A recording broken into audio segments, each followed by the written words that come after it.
Seorang pria menyewa seluruh gunung untuk beternak 30 ekor babi, lalu melupakannya begitu saja. 5 tahun kemudian, ia kembali ke gunung itu dan membeku melihat pemandangan yang terhampar di depan matanya. Saat ini, aku menatap kedua tanganku. Telapak tangan yang mengeras karena kapalan adalah jejak dari 5 tahun kerja keras yang telah aku curahkan di kota. Namun, jika aku membalik tanganku dan membersihkan debu kota, di antara garis-garis telapak tangan yang dalam, masih tersisa aroma tanah Gunung Awan, Gunung Awan. Nama yang asing sekaligus akrab itu adalah mimpiku, kuburanku, dan pada akhirnya, tempat yang menyelamatkan hidupku. Tepat 5 tahun yang lalu, aku adalah seorang pemuda desa berusia 25 tahun yang penuh semangat. Aku memiliki tenaga sekuat kerbau, tetapi tidak pernah bisa lepas dari kemiskinan yang memuakkan. Kampung halamanku adalah sebuah desa terpencil di kaki gunung di daerah Garut, Jawa Barat. Sebuah tempat di mana sepanjang tahun tidak ada yang bisa dilakukan selain membungkuk di sawah, dengan wajah menatap tanah dan punggung terpanggang langit. Orang tuaku yang bekerja seumur hidup hanya mampu menyediakan makan 3 kali sehari dan menyekolahkanku ke universitas biasa-biasa saja. Ayah yang punggungnya telah melengkung karena mencangkul, dan ibu yang matanya tak pernah kering dari air mata karena asap tungku kayu bakar, aku bersumpah pada diriku sendiri, aku tidak akan mewariskan kemiskinan ini. Aku harus mengubah takdirku. Di desa kami, ada sebuah gunung terlantar bernama Gunung Awan. Orang-orang menyebutnya Gunung Keramat. Tetapi pada saat yang sama, mereka menjauhinya karena dianggap sebagai tempat berbahaya yang penuh dengan binatang buas dan ular berbisa. Tanahnya tandus, lebih banyak batu daripada tanah, dan hanya ditumbuhi semak belukar serta pohon berduri. Orang-orang desa menggelengkan kepala, berkata, hanya orang gila yang mau tinggal di sana. Dan akulah orang gila itu. Ide yang melintas di kepalaku saat itu adalah sesuatu yang membuat semua orang menudingku gila. Bertani di tanah tandus ini tidak mungkin. Sebaliknya, aku akan beternak babi, bukan peternakan pabrikan yang bau, melainkan dengan memasang pagar raksasa di lereng gunung dan membiarkan babi hitam lokal berkeliaran secara alami. Aku membaca buku dan mencari referensi. Aku menemukan bahwa babi hitam lokal kami memang lambat pertumbuhannya, tetapi jika mereka berlari bebas di gunung, menggali tanah untuk mencari makan, dagingnya akan menjadi luar biasa kenyal dan lezat, sehingga harganya akan sangat berbeda. Aku menyampaikan rencana ini kepada orang tuaku. Ayah, yang sedang menghisap dalam-dalam rokok kreteknya, terbatuk hebat setelah mendengar kata-kataku dan mengembuskan asap. Kamu sudah gila, Budi. Dari mana kita punya uang untuk dibuang ke gunung? Harga 30 induk babi, biaya pakannya, biaya untuk memasang pagar, mau dapat dari mana? Ibu hanya menangis. Nak, biarpun miskin, yang penting kita sekeluarga bisa hidup bersama. Kalau sampai gagal, kita sekeluarga bisa jadi gelandangan. Aku berlutut di tengah rumah. Untuk pertama kalinya dalam hidupku, aku bersujud di hadapan orang tuaku. Dengan suara serak, aku berkata, Bapak, Ibu, tolong berikan sertifikat rumah ini kepada saya, biarkan saya menggadaikannya ke bank untuk mendapatkan pinjaman. Saya tidak tahan lagi melihat Bapak dan Ibu membungkuk di sawah sampai tua. Beri saya satu kesempatan ini. Jika berhasil, hidup keluarga kita akan berubah. Jika gagal, semua utang itu akan saya tanggung sendiri. Saya akan bekerja seperti kerbau seumur hidup untuk melunasinya. Saya janji Bapak dan Ibu tidak akan menanggung akibatnya. Ayah menatapku lama, lalu menghisap dalam-dalam rokoknya sekali lagi sebelum masuk ke kamar tanpa berkata apa-apa. Kemudian, ia keluar dan melemparkan sertifikat rumah yang sudah kusam itu ke atas meja. Ini nyawa Bapak dan Ibumu, seluruh harta keluarga kita. Bawa sana. Kalau terlahir sebagai laki-laki, hiduplah dengan kepala tegak. Tanganku gemetar saat menerima sertifikat itu. Ini bukan sekadar kertas. Ini adalah darah, keringat, dan seluruh hidup orang tuaku. Aku berlari seperti orang gila, meminjam uang receh dari kerabat, mengumpulkan setiap rupiah yang bisa kudapatkan. Akhirnya, aku berhasil menyewa Gunung Awan selama 5 tahun dan membeli 30 ekor induk babi hitam lokal. Setiap ekornya, dengan pinggul dan perut yang padat, seolah menjanjikan masa depan yang sejahtera. Pada hari aku menggiring 30 ekor babi itu ke gunung, seluruh warga desa keluar untuk menonton. Mereka tidak mengejek, tetapi mata mereka penuh dengan rasa kasihan. Anak itu pasti akan bangkrut. Pak Kepala Desa menepuk pundakku. Anak muda, jiran sudah dimulai, selesaikan sampai tuntas, tapi hati-hati, Gunung Awan bukan tempat yang ramah. Aku berterima kasih kepada Pak Kades dan memulai perjuanganku seorang diri. Aku menebang pohon sendirian, menarik kawat untuk memagari seluruh lereng bukit yang luas. Dengan bambu dan jerami, aku membangun kandang seadanya yang hanya cukup untuk berlindung dari hujan dan angin. Aku menggali kolam kecil dan mengalirkan air dari sungai gunung. Tenagaku terkuras habis oleh kerja keras. Pada malam-malam yang sangat melelahkan, aku kadang tertidur di tanah di samping babi-babiku. Aku tinggal di gunung. Setiap hari aku memanggul karung-karung pakan jagung dan ubi ke atas gunung, lalu melepaskan mereka. 30 induk babi itu seolah baru bebas dari penjara. Mereka berlari, menggali tanah, saling menggesekkan badan, dan mencari akar pohon untuk dimakan. Melihat mereka bermain dengan penuh semangat, hatiku dipenuhi kebahagiaan. Aku percaya pilihanku benar, aku percaya gunung terlantar ini tidak akan mengkhianati kerja kerasku. Aku telah mempertaruhkan nyawa keluargaku di sini, pada 30 ekor induk babi ini. Aku tidak boleh gagal. Hari-hari pertama di gunung adalah perjuangan hidup dan mati. Beberapa babi yang tidak bisa beradaptasi dengan lingkungan baru mencoba mendobrak pagar untuk kembali. Pada malam hari, lolongan binatang buas menggema, membuat babi-babi ketakutan dan berkumpul gemetar di sudut. Aku berjaga semalaman dengan obor untuk melindungi mereka. Musang atau luwak memang menakutkan, tetapi yang paling kutakutkan adalah pencuri. Seluruh hartaku, seluruh milik keluargaku, ada di sini, namun, babi-babi itu segera terbiasa. Meskipun jinak, begitu dilepaskan ke alam, naluri liar mereka terbangun. Mereka menjadi jauh lebih lincah, kulit mereka mengeras, dan bulu mereka menjadi kaku. Di antara 30 ekor itu, ada satu yang sangat istimewa. Dia bukan yang terbesar, tetapi yang paling cerdas. Saat dilepaskan, dia yang pertama kali berlari menjelajahi sekitar. Saat dipanggil untuk makan, dia yang pertama kali datang. Dia tahu cara menembus semak berduri yang ditakuti babi lain untuk menemukan ubi liar atau biji-bijian paling lezat. Bahkan, terkadang dia menyenggol babi lain yang malas untuk memberi tempat bagi induk babi yang lebih lemah agar bisa makan. Aku sangat menyukainya. Tepat di tengah dahinya, ada pusaran rambut yang sangat indah. Untuk menandainya, aku membuat torehan sangat kecil di ujung telinga kanannya dengan gunting. Dia hanya menjerit sekali, lalu kembali sibuk menggali tanah. Aku tertawa dan menepuk pantatnya yang bulat. Kamu akan menjadi pemimpin kawanan ini. Induk terkuat yang akan melahirkan banyak anak. Namamu adalah Ratu. Ratu Gunung Awan. Sejak saat itu, aku memanggilnya Ratu. Anehnya, dia seolah mengerti. Setiap kali aku memanggil, Ratu, ayo makan. Dia pasti akan menjawab dengan suara kruk-kruk, dan menjadi yang pertama berlari. Untuk membiasakan mereka, setiap kali memberi camilan bukan makanan utama aku memukul-mukul panci kaleng tua dengan sendok sayur. Suara teng, teng, menggema di seluruh lembah.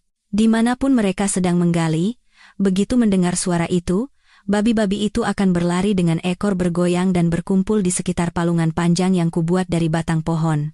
Ratu selalu makan bagiannya dengan tenang, dan tidak ada babi lain yang berani merebut makanannya. Dia seperti seorang ratu, seorang jenderal sejati. Melihatnya, aku merasakan harapanku tumbuh semakin besar.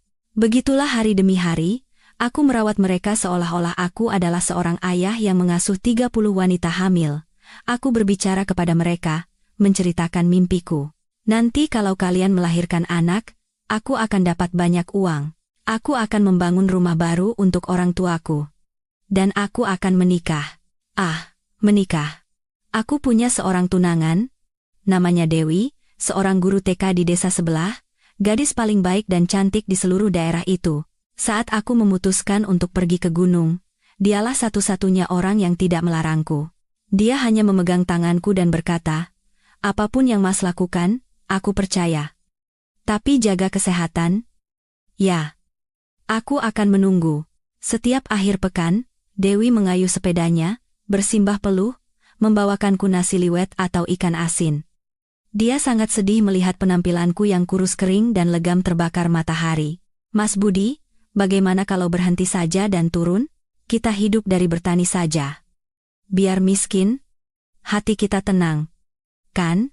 Aku memeluknya dan menghirup dalam-dalam aroma sabun yang lembut dari rambutnya. Sebentar lagi, Dewi.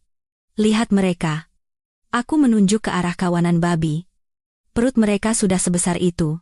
Beberapa bulan lagi anak-anak pertama akan lahir. Aku sudah menghitung, kalau 1 ekor melahirkan 10 saja, berarti ada 300 ekor. Cukup dipelihara 6 bulan lalu dijual. Daging babi yang dipelihara alami seperti ini pasti akan dicari orang kota. Nanti kalau sudah dapat uang, Mas akan menjemputmu. Dewi menyandarkan kepalanya di bahuku.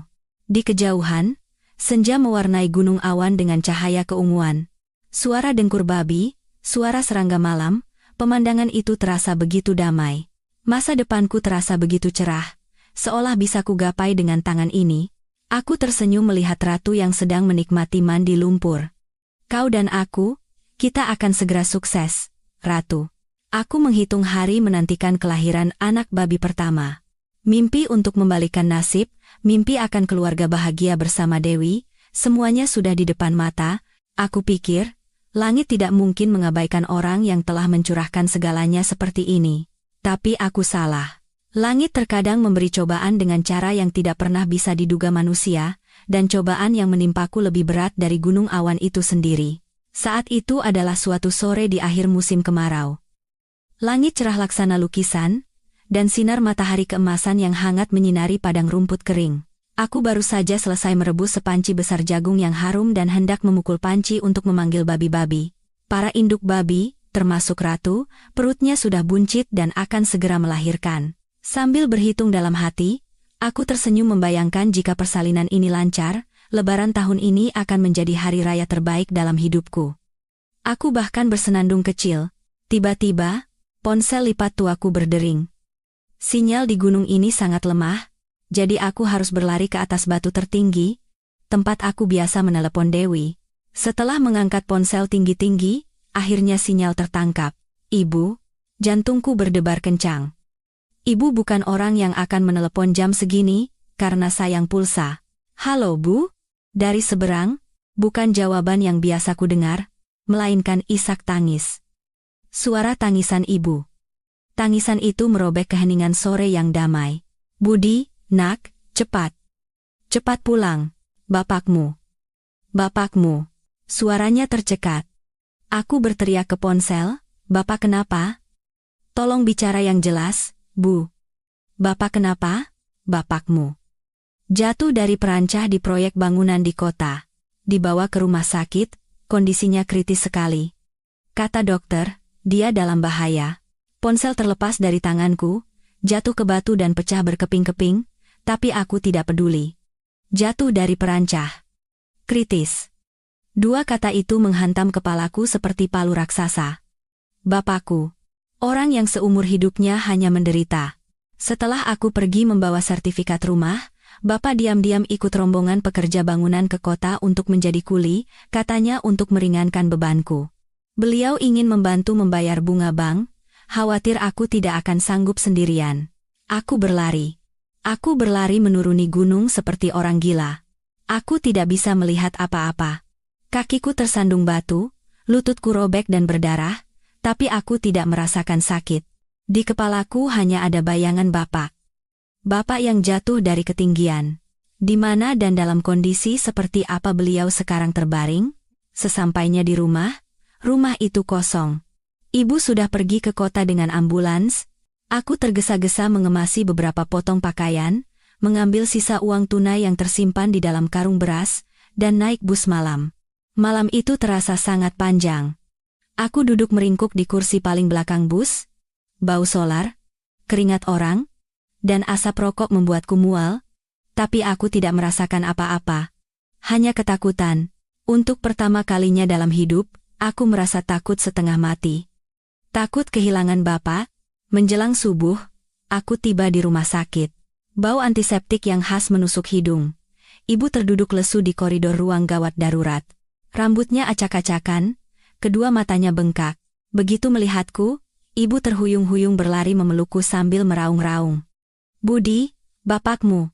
Saat itu, pintu UGD terbuka. Seorang dokter yang tampak lelah melepas maskernya. "Keluarga pasien?" Aku dan ibu berlari menghampirinya. Dokter itu menatap kami dan menggelengkan kepala. "Kami sudah melakukan yang terbaik.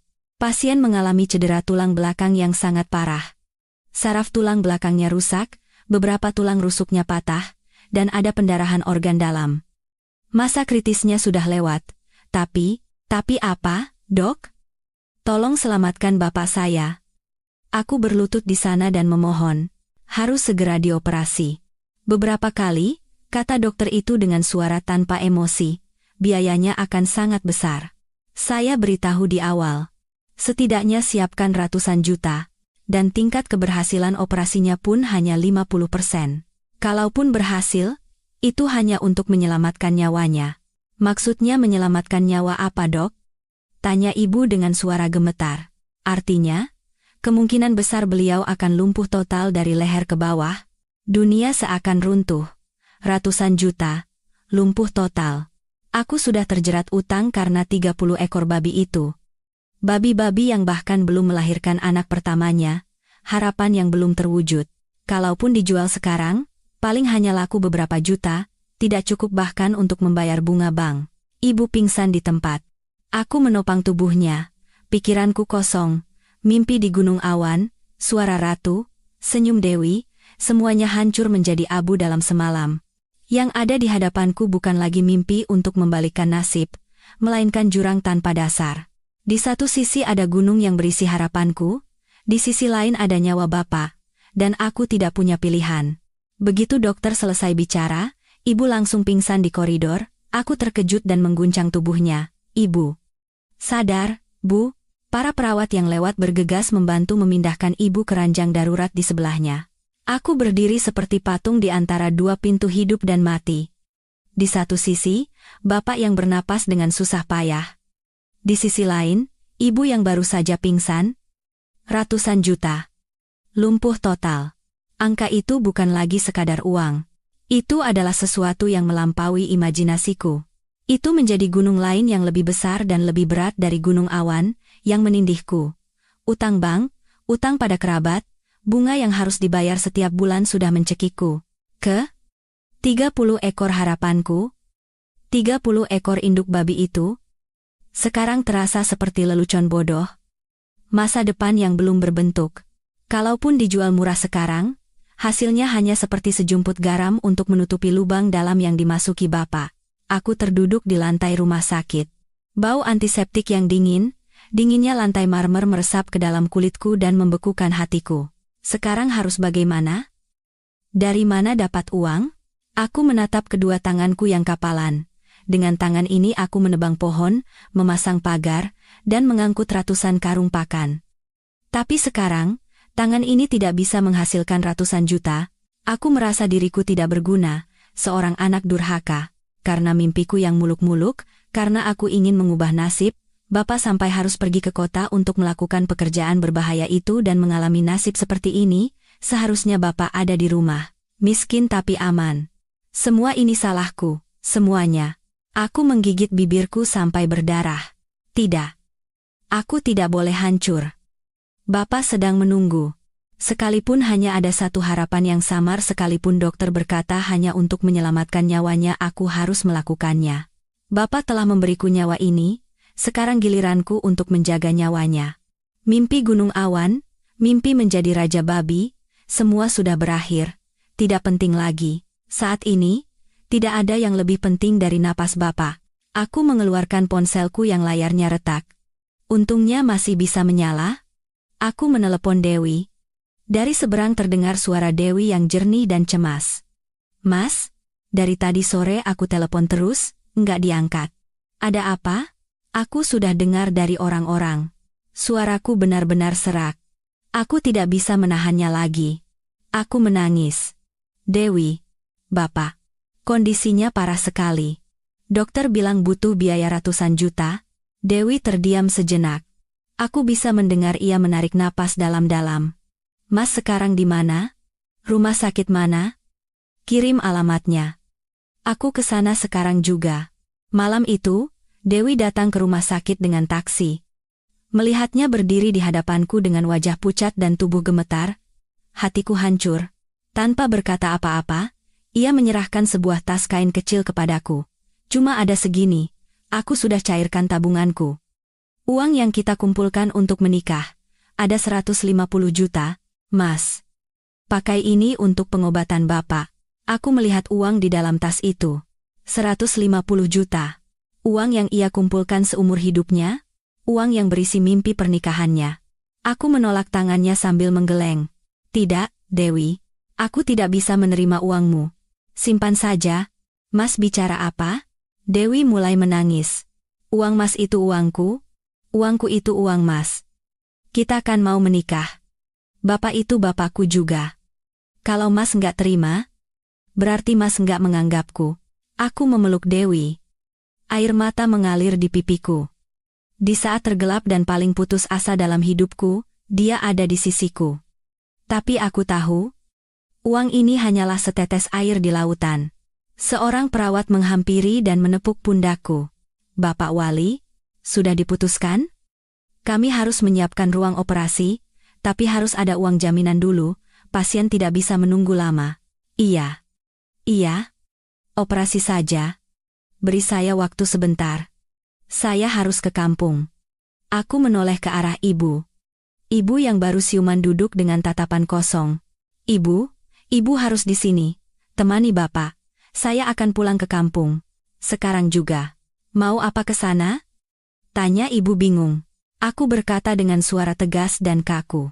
Mau menjual. Saya akan jual semuanya. Babi-babi itu. Berapapun harganya, tidak peduli. Malam ini juga akan saya jual semua. Saya akan jual apa yang ada dan langsung kembali membawa uang. Aku tahu, jika menjualnya sekarang, aku akan kehilangan segalanya. Aku akan membuang semua usaha, keringat, dan air mataku. Tapi tidak ada jalan lain, antara mimpi dan bakti, aku harus memilih bakti. Aku berkata pada Dewi, tolong temani ibu di sini, aku akan segera kembali, sampaikan pada dokter untuk menyiapkan operasinya.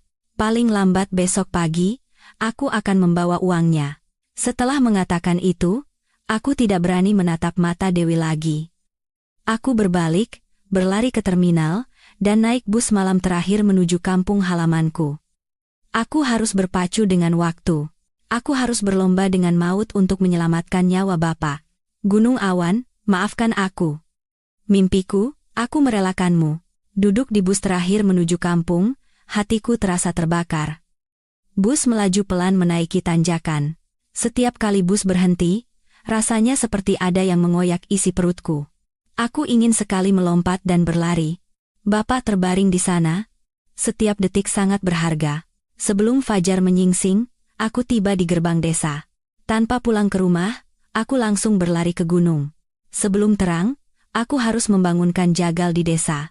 Berapapun harganya, aku harus memohon agar dia mau mengambil semuanya.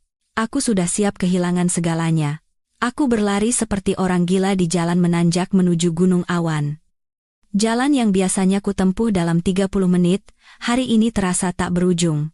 Napasku tersengal-sengal, tenggorokanku kering, tapi aku tidak bisa berhenti. Tepat saat aku tiba di kaki gunung, ponsel di sakuku berdering lagi. Nomor Dewi. Jantungku mencelos. Aku takut itu berita buruk. Halo Dewi? Mas. Suara Dewi terdengar panik dan terisak. Sekarang di mana? Harus cepat ke sini, Mas. Bapak tiba-tiba mengalami pendarahan dalam lagi. Kondisinya buruk sekali, kata dokter tidak bisa menunggu sampai besok pagi. Harus masuk ruang operasi sekarang juga. Wali harus datang untuk tanda tangan surat persetujuan dan bayar sekarang juga. Satu bilah pisau lagi menusuk jantungku. Tidak bisa menunggu lagi, sekarang juga. Aku menatap puncak gunung yang samar terlihat di tengah kabut pagi. Aku tidak punya waktu lagi. Aku tidak bisa mencari jagal, tidak bisa menawar, tidak bisa melakukan apa-apa. Aku harus kembali ke kota sekarang juga. Tapi, babi-babiku, 30 induk babi yang sedang hamil. Hartaku. Kalau kutinggalkan di sini, siapa yang akan memberi makan? Mereka akan mati kelaparan. Aku menggertakkan gigi. Aku tidak bisa kembali, tapi juga tidak bisa meninggalkan mereka begitu saja. Aku berlari gila-gilaan ke atas, ke kandang. Fajar baru saja menyingsing, embun malam masih menempel di dedaunan. Mendengar langkah kakiku, babi-babi yang terbaring lesu mulai mendengkur gembira. Mungkin mereka pikir aku membawa sarapan. Mereka mengerumuni pintu, menggesekkan hidung mereka ke pagar. Ratu juga ada di sana. Dengan perutnya yang buncit, ia menatapku. Matanya yang cerdas seolah bertanya, "Kenapa kemarin tidak memberi makan?" Air mataku tumpah. Aku berlari ke gudang, tempat aku menyimpan persediaan makanan untuk sebulan. Puluhan karung jagung, ubi, dan pakan. Maafkan aku, anak-anak, maaf. Aku tidak punya waktu untuk berpikir lagi. Aku terpojok. Aku memanggul karung pakan satu persatu, merobek mulut karung, dan menuangkannya ke palungan raksasa yang terbuat dari batang pohon. Semua pakan yang kusimpan, jagung, ubi, semuanya kutuangkan, gunungan pakan meluap keluar dari palungan. Makan? Makan semuanya. Ini makanan terakhir yang bisa kuberikan pada kalian. Makan sepuasnya. Aku berteriak seperti orang gila. Babi-babi itu, melihat gunungan makanan, bersorak dan saling mendorong, berebut untuk makan. Mereka tidak tahu bahwa ini adalah perjamuan perpisahan. Melihat mereka makan, hatiku terasa hancur. Ini adalah mimpiku, keringat dan darahku, seluruh masa depanku. Sekarang aku harus meninggalkannya. Aku tidak bisa menunda sedetik pun. Aku berlari ke pintu keluar. Pintu yang kubuat dari kawat cukup kuat, tapi aku khawatir binatang buas atau pencuri bisa merusaknya. Aku melihat gulungan kawat berduri yang kusisakan untuk memperbaiki pagar. Aku mengambilnya. Aku membanting pintu hingga tertutup. Lalu aku mulai melilitkannya. Dengan sekuat tenaga, aku melilitkan kawat berduri itu ke pintu dan tiang-tiangnya. Aku mengencangkannya. Dengan tang, aku memelintir setiap simpulnya. Mengikat, memelintir, mengencangkan, sampai darah mengucur dari kedua tanganku. Duri kawat menancap di kulitku. Tapi tidak terasa sakit. Aku hanya berharap pintu ini tidak akan pernah terbuka. Aku telah mengubah kandang babi menjadi penjara, Ratu. Aku memanggil namanya untuk terakhir kali. Dia mengangkat kepala dari tumpukan pakan. Hidungnya penuh dengan tepung jagung. Dia menatapku bingung. Maafkan aku. Aku harus pergi. Bertahanlah hidup. Kalian harus bertahan. Aku berbisik, lalu berbalik. Aku tidak sanggup melihat mereka lagi. Aku berlari menuruni gunung seperti orang gila. Di belakangku, terdengar suara dengkur bahagia babi-babi yang menikmati perjamuan terakhir mereka. Aku tidak tahu bahwa tindakanku yang putus asa, gunungan pakan raksasa, dan pintu yang terikat rapat dengan kawat berduri itu, akan menjadi awal dari sebuah legenda. Aku berlari tunggang langgang menuruni kaki gunung. Kakiku hampir terpelintir, pikiranku kosong. Hanya ada satu pikiran. Aku harus ke terminal bus. Meskipun tidak punya uang untuk operasi bapak, aku harus berada di sana, karena aku anak sulung. Aku harus menandatangani surat-surat, memohon pada dokter, melakukan apapun yang ku bisa. Baru saja aku memasuki jalan desa. Dengan tubuh penuh debu dan basah kuyup oleh keringat, aku menabrak seseorang dengan keras. Aduh! Siapa ini jalan tidak lihat-lihat? Aku mengangkat kepala. Ternyata pamanku. Kerabat jauh dari pihak ibu, yang tinggal sendiri dan terkenal di desa karena pendengarannya yang sangat kurang. Hatinya baik dan polos, tapi untuk berbicara dengannya, kita harus berteriak di telinganya. Loh, Budi, kan? Paman menyipitkan mata menatapku. Kamu kenapa seperti orang kesurupan? Baru turun dari gunung? Babi-babimu sudah melahirkan? Paman berbicara dengan suara keras, seolah takut orang lain tidak mendengar. Melihat paman, aku merasa seperti memegang tali yang rapuh. Aku tidak bisa pergi tanpa memberitahu siapapun. Aku memegang kedua bahu paman dan mengguncangnya kuat-kuat. Paman, paman, hah? Coba bicara lebih keras. Paman dengan gerakan yang biasa dilakukannya, menempelkan telapak tangannya ke daun telinga. Aku menarik napas dalam-dalam, urat leherku menonjol. Sambil menangis dan ingusan, aku berteriak di telinga paman. Bapak! Bapak! Jatuh dari proyek bangunan. Sekarat. Apa? Mati? Babimu mati? Paman masih bingung. Bukan. Bapak saya. Aku berteriak sekeras-kerasnya. Terbaring di rumah sakit. Kritis. Saya harus pergi sekarang. Kali ini paman mengerti. Wajahnya berubah. Ya ampun, besanku. Kenapa kamu masih di sini? Cepat pergi. Paman mendorongku ke jalan. Cepat pergi nak, nyawa bapakmu lebih penting. Aku memegang tangan paman. Waktu hampir habis. Aku mendengar suara klakson bus dari gerbang desa. Paman? Kalau sedang di rumah, tolong lihat-lihat kandang babi di atas gunung. Babi? Kenapa dengan babi? Paman mendekatkan telinganya lagi. Aku hampir gila. Aku mengucapkan kata demi kata sekeras mungkin. Saya baru saja menuang semua pakannya. Tolong lihat saja apakah ada pencuri. Saya akan kembali 1 bulan lagi. Aku menunjukkan 1 jari untuk menandakan 1 bulan. Itu adalah kebohongan. Kebohongan pada paman dan pada diriku sendiri. Aku tahu ini bukan masalah yang akan selesai dalam sebulan, tapi aku tidak bisa berkata akan pergi selamanya. Paman melihatku dan jariku bergantian, lalu mengangguk. Oh, 1 bulan. Baiklah. Sepertinya dia masih belum sepenuhnya mengerti. Pakannya sudah dituangkan, katamu. Ya sudah. Cepat pergi. Jangan khawatir, akan aku awasi baik-baik. Janji dari orang yang kurang pendengaran untuk mengawasi baik-baik. Aku tahu apa artinya itu. Paman mungkin hanya akan memandang gunung dari kejauhan, atau mungkin dia akan melupakannya begitu aku pergi. Tapi aku tidak punya orang lain untuk dimintai tolong. Bus sudah tiba. Kernet menjulurkan kepala dan berteriak, jadi naik tidak? Iya, naik. Sebentar.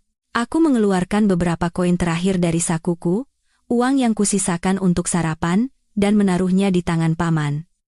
Paman, ini untuk paman. Saya pergi. Loh, ini uang apa?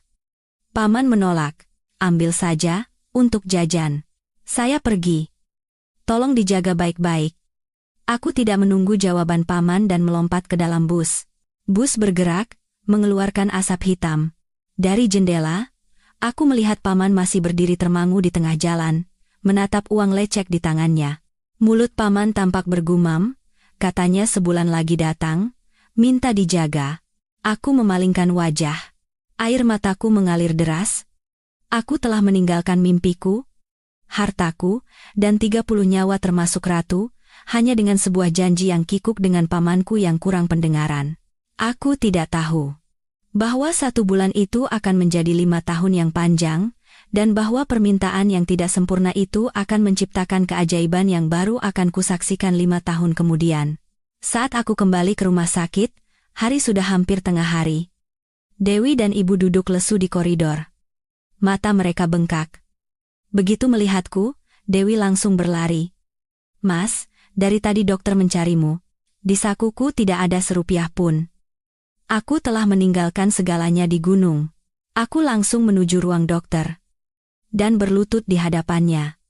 Tidak ada lagi harga diri. Dokter, tolong. Tolong selamatkan bapak saya. Saya tidak punya uang sekarang, tapi saya janji akan melunasinya. Saya akan bekerja seperti kerbau untuk membayarnya. Aku membenturkan kepalaku ke lantai keramik yang dingin. Tolong, lakukan operasinya dulu. Nyawa lebih penting. Kan, saya akan menandatangani surat apapun. Saya akan melakukan apapun yang disuruh rumah sakit. Dokter tua itu menatapku, lalu menatap Dewi dan ibu yang menangis di luar. Ia menghela napas. Bangunlah. Sebagai anak laki-laki, kau harus lebih tegar. Tanda tangani di sini. Operasi akan kami lakukan. Tapi keluarga harus bersiap untuk kemungkinan terburuk. Dan ketahuilah, biaya setelah operasi akan lebih banyak lagi. Dengan tangan gemetar, aku menandatangani surat persetujuan. Tanda tangan itu terasa seberat ribuan ton. Itu adalah vonis yang dijatuhkan kepadaku. dan kepada mimpiku. Bapak masuk ke ruang operasi. 12 jam. 12 jam yang terasa seperti selamanya. Aku, ibu, dan Dewi hanya duduk menatap lampu merah di monitor ruang operasi. Lampu padam. Dokter keluar dengan wajah lelah. Syukurlah. Nyawanya terselamatkan. Tapi seperti yang diperkirakan, beliau tidak akan bisa berjalan lagi. Lumpuh total dari leher ke bawah. Ini akan menjadi perjuangan yang sangat panjang, jadi siapkan mental kalian. Bapak masih hidup. Itulah satu-satunya kabar baik. Tapi bayarannya adalah sisa hidup Bapak terikat di tempat tidur, dan sisa hidupku terikat untuk membayar utang dan merawat Bapak. Janji 1 bulan kepada paman pecah seperti gelembung sabun. Bulan pertama, dengan uang Dewi, uang pinjaman ibu dari seluruh tetangga, dan uang hasil kerjaku sebagai kuli serabutan, kami nyaris tidak bisa menutupi biaya obat harian. Setelah sebulan, pihak rumah sakit mulai menagih biaya operasi dan rawat inap. Aku tahu aku tidak bisa kembali. Aku berkata kepada ibu, "Bu, pulanglah ke kampung. Daripada ikut menderita di sini, lebih baik ibu di rumah mengurus sawah.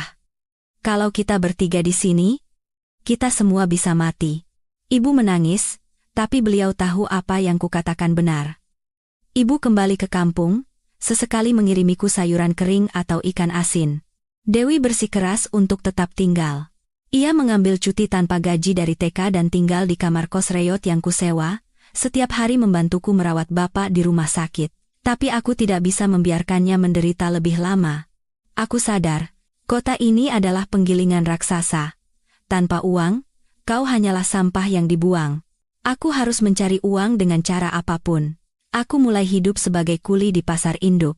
Dini hari, aku mengangkut barang di pasar grosir.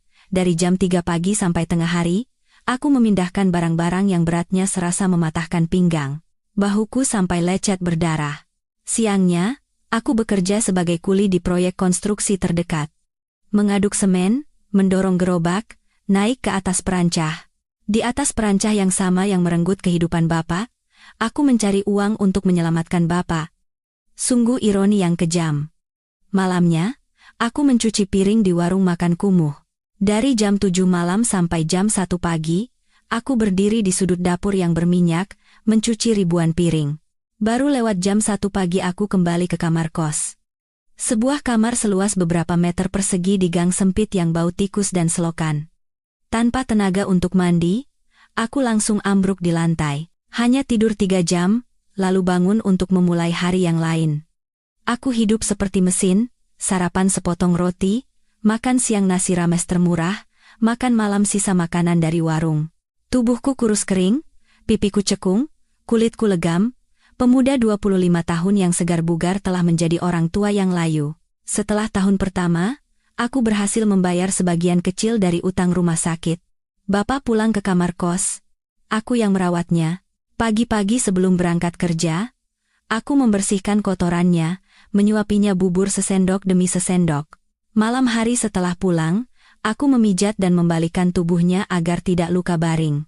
Bapak, yang seumur hidupnya hidup dengan gagah, kini terbaring tak berdaya. Beliau tidak bisa bicara, hanya berkomunikasi lewat tatapan mata. Bapak menangis melihatku. Aku tahu betapa sakitnya beliau, betapa beliau menyalahkan diri sendiri, merasa menjadi beban bagiku. Aku memegang tangannya yang kurus. "Bapak, jangan khawatir, saya masih sehat, saya bisa melakukan semuanya." Tahun kedua, ketiga berlalu. Setelah utang rumah sakit hampir lunas, utang bank di kampung datang menghantui. Pemberitahuan bahwa jika tidak membayar bunga dan pokok pinjaman, rumah yang kujadikan jaminan akan dilelang. Aku kembali bekerja seperti orang gila. Lupa siang dan malam, aku menjadi mesin pekerja. Terkadang, saat terlalu lelah dan tertidur, aku bermimpi. Bermimpi tentang gunung awan. Tentang ratu. Tentang 30 ekor babi itu. Pasti mereka semua sudah mati. Mati kelaparan, kehausan, atau dimakan binatang buas. Pakan yang kuberikan paling hanya bertahan beberapa minggu. Apakah ada yang berhasil keluar dari pagar kawat yang kuikat? Rasa bersalah menghantuiku. Aku adalah seorang pembunuh. Aku telah membunuh mimpiku. dan membunuh 30 nyawa yang kubawa. Aku berusaha menyingkirkan pikiran itu. Aku harus melupakannya. Gunung awan telah menjadi luka yang tak berani kusentuh. 5 tahun yang panjang dan berat. Aku terbiasa dengan bau keringat, bau semen, bau minyak, dan bau obat. Utang rumah sakit lunas, bunga bank juga lunas, tapi pokok pinjamannya masih utuh. Aku berusia 30 tahun. Tanganku mengeras karena kapalan, dan masa depanku adalah utang. Aku tidak tahu apa yang akan terjadi besok. Yang ku tahu hanyalah aku telah menunaikan baktiku sebagai anak, dan sebagai bayarannya, aku telah kehilangan segalanya. Di tengah hari-hari kelam di rumah sakit itu, Dewi adalah satu-satunya pelitaku. Ia merawat ibuku, membawakanku bubur, dan memegang tanganku saat aku hampir tumbang. Ia memberikan uang tabungan pernikahannya sebesar 150 juta rupiah. Aku menolaknya, tapi ia berkata, "Kalau Mas tidak terima, berarti Mas tidak menganggapku sebagai calon istrimu." Aku menerima uang itu. Aku merasa sangat hina. Aku tidak hanya menyeret darah dan keringat orang tuaku, tapi juga masa depan wanita yang kucintai ke dalam jurang tak berdasar ini. Ketika Bapak pulang ke kamar kos, Dewi pun ikut tinggal bersama kami. Di kamar sempit itu, kami menaruh 2 tempat tidur. Aku tidur bersama Bapak, dan Dewi di tempat tidur sebelahnya. Seorang gadis, seorang guru, harus menderita seperti ini.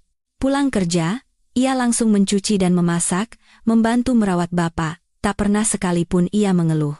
Tapi pengorbanannya justru membuatku semakin tersiksa. Saat bercermin, aku melihat seorang pria kuyu dan bau, berlumuran debu semen. Apa masa depanku? Mengangkut bata, mencuci piring, dan membayar utang. Dengan kualifikasi apa aku pantas memiliki Dewi di sisiku? Dewi yang berusia 25 tahun, cantik dan baik hati. Ia pantas mendapatkan suami yang baik, keluarga yang bahagia, dan anak-anak yang lucu. Bukan orang yang membuang masa mudanya di kamar kos kotor ini, merawat orang tua lumpuh dan pria tanpa masa depan. Setelah tahun pertama, aku bisa melihat Dewi semakin kurus. Matanya yang jernih kini dipenuhi kelelahan dan kekhawatiran. Terkadang aku mendengarnya terisak saat menelepon orang tuanya di kampung. Aku tahu keluarganya menekannya. Tidak ada orang tua yang mau menyerahkan putrinya kepada pria tanpa rumah, tanpa pekerjaan tetap, dan terlilit utang. Suatu malam, ketika aku pulang dari mencuci piring, Bapak sudah tidur. Dewi sedang menjahit kemejaku yang robek. Cahaya lampu yang redup menyinari wajahnya. Aku duduk di sebelahnya dan mengelus rambutnya. Dulu rambutnya beraroma sabun yang lembut, sekarang tercium samar bau minyak dari warung makan. "Dewi." Suaraku serak. "Iya, Mas?" Ia mengangkat kepala dan tersenyum padaku. Senyum itu menghancurkan hatiku. "Pulanglah ke kampung." Senyum di bibir Dewi menghilang. "Maksud Mas apa?" "Pulanglah ke orang tuamu. Jadilah guru lagi. Jangan bersamaku lagi." "Kenapa? Apa aku jadi beban buat Mas? Apa aku melakukan kesalahan?" Matanya mulai berkaca-kaca. "Tidak, kamu tidak salah. Kamu wanita terbaik di dunia."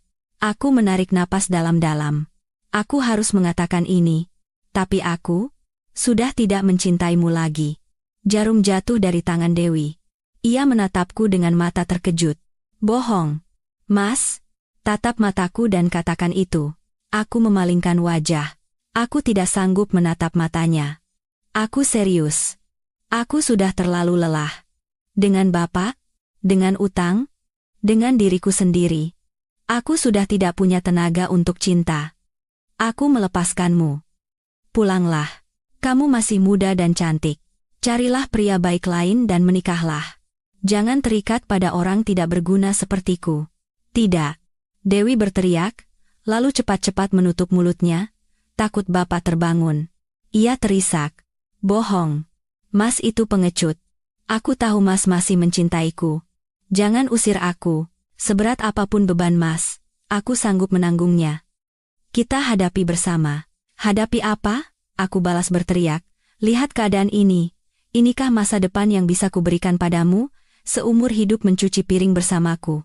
Sadarlah Dewi, aku tidak butuh belas kasihanmu. Ini bukan belas kasihan. Ini cinta. Cintamu tidak bisa melunasi utang. Aku mengucapkan kata-kata paling kejam. Pergi. Bawa uang ini.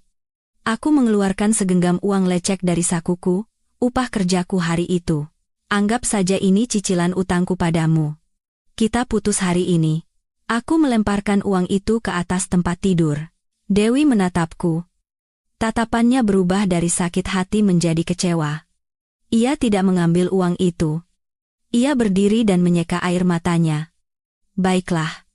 Aku akan pergi. Tapi, Mas Budi, ingat satu hal ini. Mas bukan pengecut. Mas adalah pria terbaik yang pernah kutemui.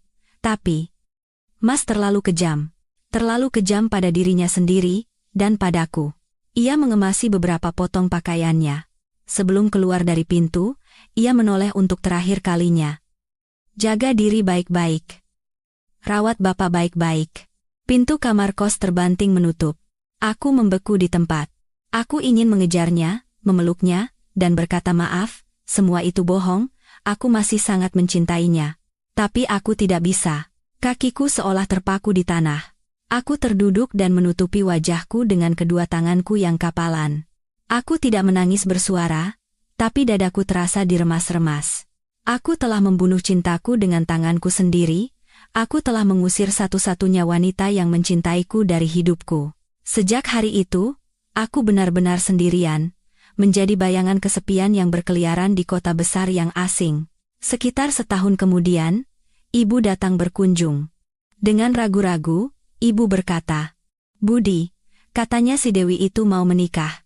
Dengan pegawai kantor kecamatan, keluarganya juga baik. Aku yang sedang makan dengan lahap, berhenti sejenak, lalu kembali makan. Oh, baguslah kalau begitu. Suaraku terdengar datar, tapi air mataku jatuh ke mangkuk nasi, membuat nasiku terasa asin. 5 tahun yang panjang akhirnya berakhir. Berakhir pada suatu sore yang hujan deras. Bapak meninggal dunia. Bagi bapak yang telah terbaring tak berdaya selama 5 tahun, mungkin itu adalah sebuah kebebasan. Aku sedang mengangkut semen di proyek konstruksi ketika mendapat telepon dari tetangga. Aku melempar gerobak dan berlari seperti orang gila ke kamar kos. Bapak sudah mengembuskan napas terakhirnya. Matanya terpejam, tapi wajahnya tampak damai. Aku telah menunaikan kewajibanku sebagai anak. Aku menemaninya sampai akhir hayatnya dan melunasi semua biaya rumah sakit. Tapi aku juga telah kehabisan seluruh tenagaku. Aku membawa abu bapak dan pulang ke kampung. Pemakamannya berlangsung sederhana. Ibu menangis sampai air matanya kering. Kini di rumah kecil itu hanya tersisa aku dan ibu. Setelah semua prosesi selesai, aku berdiri di halaman. Usia 30 tahun, rambutku mulai memutih, mataku cekung. Aku kembali ke kampung dengan tangan hampa, hati yang kosong, dan utang yang masih belum lunas. Utang bank. Selama 5 tahun aku hanya sanggup membayar bunganya, pokoknya masih utuh. Sekarang bapak sudah tiada, tidak ada lagi alasan untuk tinggal di kota. Tapi kalaupun kembali ke kampung, dengan apa aku akan hidup dan melunasi utang? Orang-orang desa menatapku dengan kasihan. Itu Budi? Kan? 5 tahun tidak pulang. Jadi kurus begitu. Kasihan sekali. Mereka menyinggung tentang Gunung Awan. Gunung yang dulu kamu urus itu, 5 tahun dibiarkan jadi hutan belantara. Kandangnya juga sudah rubuh semua, katanya. Sayang sekali, mereka juga bercerita tentang pamanku. Orang tua yang pendengarannya kurang itu, sekarang sudah tua sekali, sering bicara sendiri. Dulu waktu kamu baru pergi, setiap hari dia pergi ke kaki gunung, melihat ke atas sambil bilang katanya sebulan lagi datang. Sekarang sepertinya sudah lupa, aku tidak berkata apa-apa. Hatiku sudah mati. Mimpi, cinta, keluarga, aku telah kehilangan segalanya. Saat itulah, orang dari bank datang. Pak Budi, kami turut berduka cita atas meninggalnya Bapak Anda. Tapi, pinjaman Anda sudah menunggak selama 5 tahun. Selama ini kami memaklumi kondisi Anda, tapi sekarang Anda sudah kembali. Jika dalam waktu sebulan Anda tidak melunasi pokok dan bunganya, kami terpaksa akan melelang rumah yang dijaminkan ini. Itu adalah pukulan terakhir dari takdir. Kukira aku sudah pulang, ternyata aku akan segera kehilangan rumah. Aku telah mengorbankan 5 tahun masa muda, mimpi, dan cintaku untuk menyelamatkan Bapak. Sekarang setelah Bapak tiada, aku akan kehilangan rumah warisan leluhur. Ibu pingsan mendengar itu. Aku berdiri termangu di tengah halaman. Aku terlalu lelah bahkan untuk merasa marah atau sedih. Aku hanya berpikir, semuanya sudah berakhir.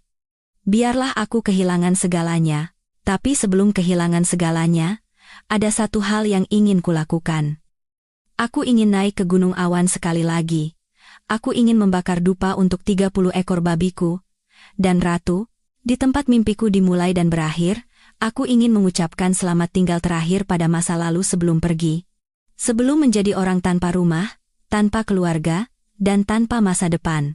Sebelum naik ke gunung, kupikir aku harus mampir ke rumah paman untuk berpamitan. Meskipun permintaanku kikuk dan hasilnya sudah jelas, tapi dialah satu-satunya orang yang kupercayai. Aku ingin memberitahunya bahwa aku akan pergi jauh, mungkin tidak akan pernah kembali. Saat aku memasuki gang kecil, rumah paman masih reyot seperti 5 tahun lalu, bahkan terlihat lebih miring. Paman sedang duduk di teras, menghaluskan sepotong kayu. Rambutnya sudah putih semua, punggungnya benar-benar bungkuk, dan sepertinya pendengarannya semakin parah. Paman tidak mendengar langkah kakiku. Baru setelah aku berada tepat di sampingnya dan menepuk bahunya pelan, ia terkejut dan mengangkat kepala. "Siapa, Paman?" "Ini saya, Budi." Aku membungkuk dan berbicara dengan suara keras. Oh, Budi." Paman tergopoh-gopoh berdiri. "Kapan datang? Kenapa jadi kurus begini?" Paman menatapku lekat-lekat, lalu tiba-tiba raut wajahnya menjadi bingung dan ketakutan. "Urusan bapakmu sudah selesai? Kasihan sekali, ya?" "Iya, Paman.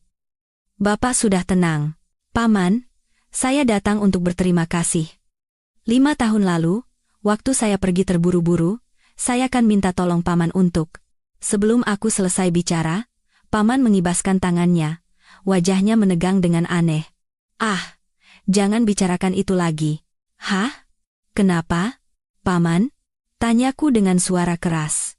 "Sudah kubilang jangan bicarakan itu lagi." Paman balas berteriak. "Babi-babimu itu, semuanya sudah tidak ada." Aku mengangguk. Saya tahu. Orang-orang bilang kandangnya sudah rubuh. Mungkin mati kelaparan atau sakit? "Bukan." Paman tiba-tiba memegang tanganku. "Bukan mati kelaparan. Bukan karena kamu tinggalkan. Bukan salahmu." "Lalu?" Paman ragu-ragu. Aku mendekatkan telingaku. Karena longsor." Paman berteriak dengan suara keras seolah mencoba meyakinkan dirinya sendiri. "Beberapa bulan setelah kamu pergi, hujan turun deras sekali. Air dari gunung turun seperti air terjun. Aku di sini saja bisa mendengar suara batu-batu berjatuhan. Besok paginya aku naik, ya ampun." Paman menjelaskan dengan isyarat tangan dan kaki, "Semuanya hancur. Pagar yang kamu buat tidak ada bekasnya, bangkai-bangkai babi hanyut sampai ke sungai di bawah, terkubur tanah dan batu. Tidak ada yang tersisa satu pun." Paman, dengan wajah memerah, tidak berani menatap mataku langsung saat berbicara. Mendengar cerita Paman, hatiku kembali tenang. "Longsor, ya. Jadi begitu ceritanya, mungkin itu lebih baik, daripada mati dalam kelaparan dan keputusasaan. Lebih baik mati karena bencana alam. Itu salahku." Paman tiba-tiba bergumam, nyaris berbisik. "Aku sudah tua. Pendengaranku kurang. Dan lemah. Waktu kamu minta tolong, aku hanya melihat dari jauh, tidak pernah benar-benar naik. Lalu saat hujan deras, aku tidak bisa berbuat apa-apa." "Ternyata begitu?" Paman merasa bersalah. Beliau takut aku akan menyalahkannya, berpikir jika Paman naik ke atas, babi-babi itu bisa diselamatkan. Aku memegang tangan Paman yang kurus dan gemetar. "Bukan salah Paman. Itu sudah takdir. Saya tidak menyalahkan Paman. Saya juga sudah tidak punya apa-apa lagi untuk hilang. Saya pamit dulu, Paman. Mau naik ke gunung sebentar, mau lihat bekasnya untuk terakhir kali, lalu saya harus pergi jauh, rumah juga sebentar lagi akan disita bank." Mendengar kata-kataku, wajah Paman tampak sedikit lega. Mungkin karena ia percaya pada kebohonganku. Tapi kemudian, wajahnya kembali cemas. Mau apa ke sana? Semuanya sudah hancur.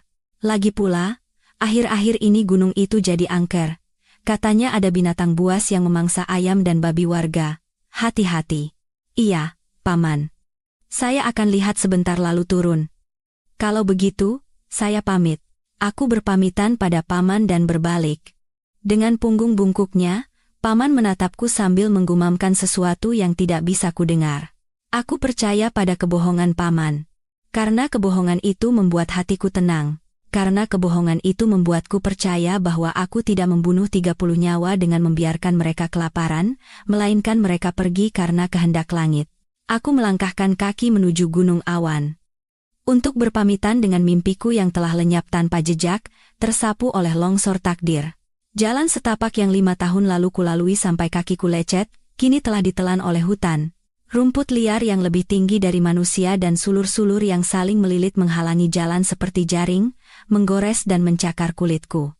5 tahun lalu, meskipun memanggul karung pakan yang berat, aku menaiki jalan ini dengan ringan, penuh harapan. Aku bersenandung, membayangkan anak-anak babi, membayangkan senyum Dewi. 5 tahun kemudian, orang yang sama, tetapi sebagai pria rusak berusia 30 tahun, berjalan di jalan ini. Di pundakku tidak ada apa-apa, tapi rasanya aku memikul gunung raksasa bernama kelelahan, utang, dan kehilangan. Aku harus membuka jalan selangkah demi selangkah dengan golok kecil yang kubawa. Matahari terasa menyengat, tapi di dalam hutan terasa lembab dan sejuk. Udara yang lembab dan berbau jamur. Tidak terdengar lagi kicau burung yang riang seperti dulu. Hanya suara angin yang berdesir di antara dedaunan dan suara serangga yang meratap. Gunung ini telah mati. Hampir 2 jam kemudian, aku tiba di tujuan. Dan pemandangan di depan mataku lebih parah dari yang digambarkan Paman. Benar-benar seperti telah disapu longsor. Kandang yang kubangun dari bambu dan jerami kini hanyalah puing-puing lapuk yang terkubur di bawah tumpukan tanah dan batu. Atapnya entah terbang kemana, dan tiang-tiang tebalnya patah dan roboh. Palungan raksasa yang kubuat dari batang pohon terbalik dan terlempar puluhan meter dari tempatnya semula, setengah terkubur di dalam tanah. Aku memasuki bekas kerajaanku. Penuh dengan rumput liar dan bebatuan. Kawat pagar yang robek tertimpa pohon tumbang dan berkarat merah. Seperti kata Paman, amarah alam telah menyapu tempat ini dan menghapus segalanya. Aku berdiri termangu di tengah puing-puing mimpiku. Aku tidak sedih, hatiku sudah terlalu mati rasa. Yang terasa hanyalah kehampaan. Sekarang benar-benar sudah berakhir. Aku menatap puncak batu tempat dulu aku mengangkat ponsel tinggi-tinggi untuk menelepon Dewi. Batu itu masih di sana, berdiri sendirian. Kolam kecil yang kugali kini telah tertutup tanah dan menjadi kubangan lumpur. Dulu aku adalah raja gunung ini. Sekarang aku hanyalah seorang pengemis yang kembali untuk melihat abu kerajaanku. Aku mengeluarkan beberapa batang dupa dari sakuku, yang kuambil dari meja sesajen Bapa. Aku menancapkan dupa itu di gundukan tanah kecil, tempat yang dulunya adalah pusat kandang. Saat kusulut, asap putih tipis mengepul dan menghilang ke dalam udara lembab. Ratu, dan 30 anak-anakku. Maafkan aku. Aku tidak bisa menepati janji. Aku meninggalkan kalian. Entah kalian mati kelaparan atau karena longsor. Semua ini salahku. Anggaplah dupa ini sebagai ucapan selamat tinggal. Jika ada kehidupan selanjutnya, aku tidak bisa melanjutkan kata-kataku. Tenggorokanku tercekat, aku bersujud 3 kali. Tidak ada lagi penyesalan di tempat ini, bahkan kenangan pun telah terkubur. Aku berbalik dengan tegas. Aku akan turun gunung, mengemasi pakaianku, dan pergi, kemana saja. Asalkan bisa meninggalkan tempat yang menyakitkan ini. Aku akan menitipkan ibu pada kerabat dan kembali hidup sebagai kuli, bekerja seperti kerbau. Aku tidak akan pernah kembali ke desa ini lagi. Tapi, saat aku baru akan melangkah, sebuah firasat, sebuah dorongan, menghentikanku. Aku menoleh ke arah gerbang depan. Tempat aku berdiri untuk terakhir kalinya sebelum pergi. Pintu yang kuikat rapat dengan segenap tenaga dan air mata darahku. Kukira longsor juga telah menghancurkan pintu itu. Saat aku mendekat, meskipun tertutup rumput liar dan sulur, aku bisa mengenali 2 tiang tebal dan pintu dari kawat. Anehnya, pintu itu tidak hancur, masih berdiri, Sepertinya longsor yang dikatakan paman melintas dari arah lain. Kandang terkubur, tapi pintu ini tidak mengalami kerusakan parah. Aku menyingkirkan sulur-sulur. Jantungku tiba-tiba berdebar kencang. Kawat berduri yang kulilitkan 5 tahun lalu masih di sana. Berkarat, tapi masih kencang mengikat pintu dan tiang. Tapi ada yang aneh. 2 tiang tebal itu tidak berdiri lurus. Melengkung keluar. Dan pintu kawat itu bukan penyok ke dalam, melainkan ada lubang besar, dan ujung-ujung kawat yang robek melengkung keluar. Seolah-olah ada kekuatan dahsyat dari dalam yang meledak keluar. Bulu kuduku berdiri. Kawat sekuat ini tidak mungkin bisa jadi begini. Ini bukan perbuatan binatang buas. Kalaupun longsor, seharusnya mendorong dari luar ke dalam, ini dihancurkan dari dalam. Saat itulah aku mencium bau itu. Ya Tuhan, bau apa ini? Bukan bau daun busuk dan jamur, bau busuk yang menusuk hidung, bau kotoran hewan, bau pesing, dan bau amis. Seolah-olah kawanan hewan raksasa telah hidup di sini untuk waktu yang lama. Bau yang sangat menyengat. Aku mundur selangkah dan menatap tanah tempatku berdiri. Ini bukan tanah biasa, tanahnya telah digali-gali. Dan jejak kaki. Jejak kaki babi. Tapi bukan jejak kaki babi domestik kecil yang kukenal. Jejak kaki raksasa yang tercetak dalam di tanah lembab. Jejak kaki hewan yang beratnya pasti ratusan kilogram. Bukan 1 atau 2, ratusan, ribuan jejak kaki saling tumpang tindih. Ada yang sudah lama, ada yang baru. Bahkan ada jejak lumpur yang belum kering. Mereka ada di sini. Sangat dekat, KRAK. Suara ranting kering yang patah. Jantungku serasa berhenti berdetak. Suara itu berasal dari semak lebat tepat di depanku. Di luar pintu yang hancur, aku perlahan mundur. Aku tahu paman telah berbohong. Tidak ada longsor. Kalaupun ada, bukan itu yang menghancurkan kandang ini. Geraman rendah dan berat. Itu suara kruk-kruk yang kukenal, tapi bukan lagi suara minta makan. Itu adalah geraman peringatan dari seekor binatang buas. Naluriku berteriak. Lari. Sekarang juga. Aku berbalik, dan membeku di tempat. Menghalangi jalan setapak yang baru saja kunaiki, berjarak kurang dari 20 meter dariku, berdiri seekor binatang, sebesar anak sapi. Bulunya yang hitam legam berdiri kaku seperti surai kuda. Itu bukan bulu babi, itu seperti bulu landak. Mata merahnya yang menyala menatapku tajam. Dan 2 buah taring putih besar yang melengkung tajam keluar dari moncong hitamnya. Babi hutan. Seekor babi hutan jantan raksasa. Ia mendengus, mengendus bauku, lalu menggeram lagi. Suara yang membuat bulu kuduk berdiri. Kakiku gemetar. Aku bahkan tidak bisa berpikir untuk lari. Tapi yang paling mengerikan bukan itu. Di belakangnya, dari semak-semak di sekitarnya, 1, 2, 5, 10, bayangan-bayangan hitam mulai muncul. Puluhan mata merah, dan suara geraman. Aku bukan lagi berada di kandang babi yang terbengkalai. Aku berada di tengah sarang monster. Mereka mengepungku. Keringat dingin mengalir di punggungku. Aku tidak bisa bergerak. Golok kecil di tanganku tak lebih dari tusuk gigi dibandingkan dengan monster yang menghadang jalanku. Ia menghembuskan napas dengan berat, dan napasnya menjadi uap tipis di udara dingin. Ia sedang mengendus, mencurigai. Aku perlahan mundur. Aku tidak boleh membelakanginya. Lari dengan membelakangi binatang buas hanya akan memancing naluri berburunya. Tapi saat aku mundur selangkah, kepungan itu juga merapat selangkah. Mereka ada di mana-mana. Ya Tuhan, setidaknya ada 100 ekor. Hamparan babi hutan hitam yang memenuhi pandanganku. Mereka berbeda dengan babi domestik yang kupelihara. Bulu mereka berdiri kaku seperti landak, tubuh mereka berotot, dan moncong mereka panjang dan liar. Terutama taring babi jantan dewasa yang melengkung tajam keluar. Mereka menggali tanah, menatapku dengan mata merah menyala, seolah aku adalah penyusup. Di mana ini? Apakah ini gunung awanku? Atau hutan zaman prasejarah? Bagaimana bisa ada begitu banyak babi hutan di sini? Paman bilang ada binatang buas, tapi tidak bilang ada satu pasukan. Bau busuk menusuk hidungku. Bau alam liar, bau kotoran dan lumpur, bau kawanan besar yang telah hidup bersama untuk waktu yang lama. Pemimpin yang menghadang jalanku mulai menggaruk tanah dengan kaki depannya. Tanda yang sangat berbahaya. Ia akan menyerang. Aku putus asa. Aku telah melewati neraka selama 5 tahun di kota. Kehilangan ayah, kehilangan cinta, dan akan segera kehilangan rumah. Aku hanya datang ke sini untuk mengucapkan selamat tinggal, tapi aku tidak menyangka akan mati seperti ini. Menjadi santapan kawanan babi hutan. Aku menggenggam golokku erat-erat. Kalaupun harus mati, aku tidak akan mati dengan mudah. Grrrrr. Babi hutan jantan itu meraung, bukan lagi mendengkur. Ia melolong seperti beruang. Ia merendahkan tubuhnya, bersiap untuk menerjangku. Aku mengangkat golokku, mengarahkannya ke mata merahnya. Dan aku berteriak. Jeritan putus asa dari orang yang terpojok. Ayo. Sini makan aku. Babi hutan itu terhenti.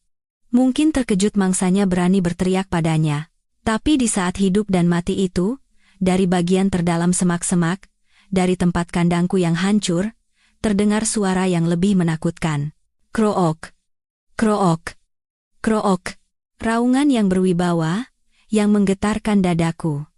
Ratusan babi hutan yang mengepungku seketika terdiam, dan seolah-olah membuka jalan untuk iring-iringan raja, mereka serentak menyingkir ke samping. Bahkan jantan raksasa yang hendak menyerangku pun menurunkan ekornya, minggir, dan menundukkan kepalanya yang buas, seolah-olah takut dan tunduk. Aku menahan napas. Apa ini? Ada makhluk yang lebih mengerikan dari monster-monster ini? Dari kegelapan di dalam semak-semak, sebuah bayangan raksasa perlahan berjalan keluar. Saat ia menampakkan dirinya di bawah cahaya, aku hampir terduduk lemas. Ya Tuhan, itu bukan babi. Itu benar-benar monster. Sebesar anak sapi dewasa, beratnya pasti lebih dari 1 ton.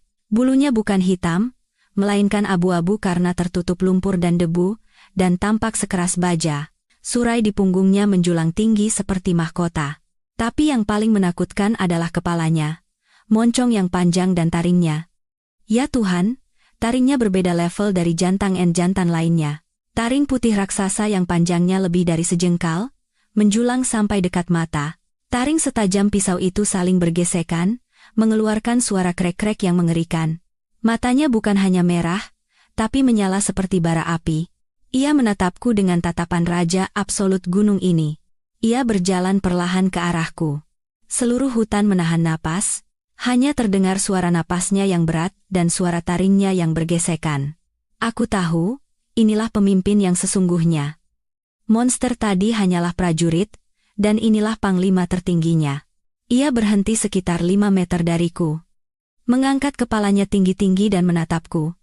Tatapannya lebih seperti penasaran daripada permusuhan. Seolah-olah ia mencoba mengingat siapa aku. Aku tidak punya apa-apa lagi untuk hilang. Sekali seruduk, tubuhku akan hancur berkeping-keping. Aku sudah mengucapkan selamat tinggal pada mimpiku. Sepertinya sekarang saatnya untuk benar-benar bertemu dengan mimpi itu. Aku menjatuhkan golokku dengan lemas. Baiklah. Jika kau mau mengambil nyawaku, ambillah. Aku juga sudah lelah. Aku memejamkan mata, menunggu serangan maut. Tapi tidak ada yang terjadi. 1 detik, 2 detik, 10 detik, hanya terdengar suara napasnya. Aku perlahan membuka mata, sang raja masih di tempatnya. Tidak menyerang, hanya menatapku, ia menatapku, aku pun menatapnya. Kepalanya yang besar, matanya yang merah menyala, dan pusaran rambut di tengah dahinya. Pusaran rambut yang sangat indah, jantungku berhenti berdetak. Setelah berhenti sejenak, jantungku kembali berdebar kencang seperti genderang perang. Tidak mungkin. Tidak mungkin. Dengan mata gemetar, aku melihat lebih teliti. Telinga kanannya, telinga besar seperti kipas itu tertutup bulu, tapi di ujung daun telinganya, ada sebuah torehan kecil. Torehan yang sama yang kubuat 5 tahun lalu dengan tanganku sendiri, menggunakan gunting, lidahku keluh, tenggorokanku kering. Aku tergagap, berbisik dengan suara yang nyaris tak terdengar oleh diriku sendiri. Ratu. Nama itu. Tapi sang raja raksasa di hadapanku mendengarnya. Saat aku mengucapkan nama itu, seluruh tubuhnya tersentak, mata merahnya yang menatapku seolah menembus, mengalami perubahan. Bukan lagi tatapan binatang buas. Itu adalah tatapan kebingungan. Kruk. Kruk. Ia mengeluarkan suara.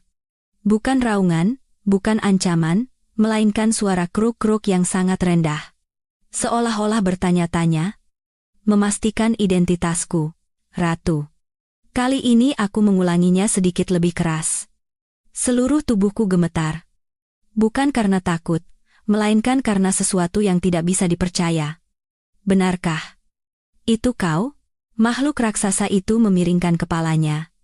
Ia mendengus, mengendus bauku.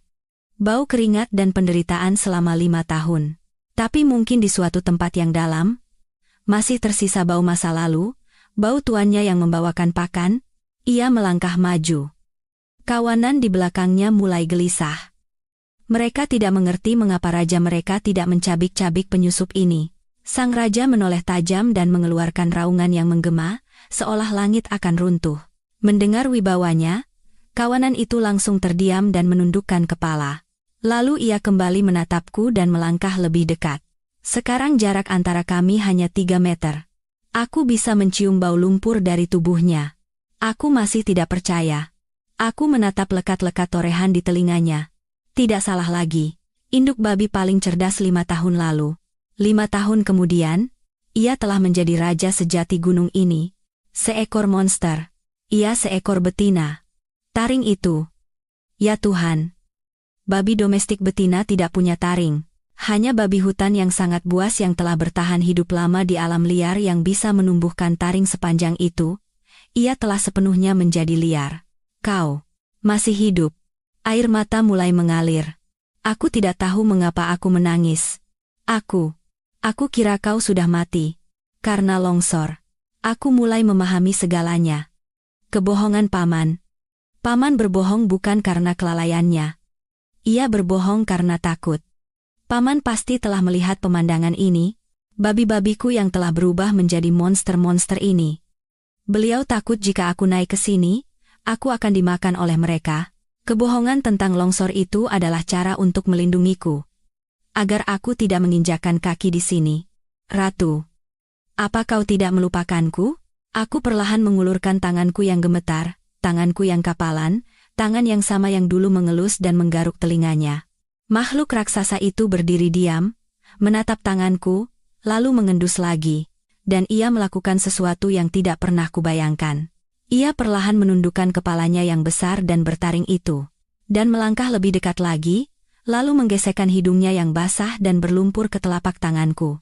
Sentuhan itu seperti sengatan listrik yang menjalar ke seluruh tubuhku. Ini bukan raja, ini bukan monster.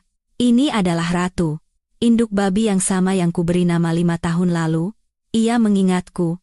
Aku terduduk di sana. Aku tidak bisa berdiri lagi.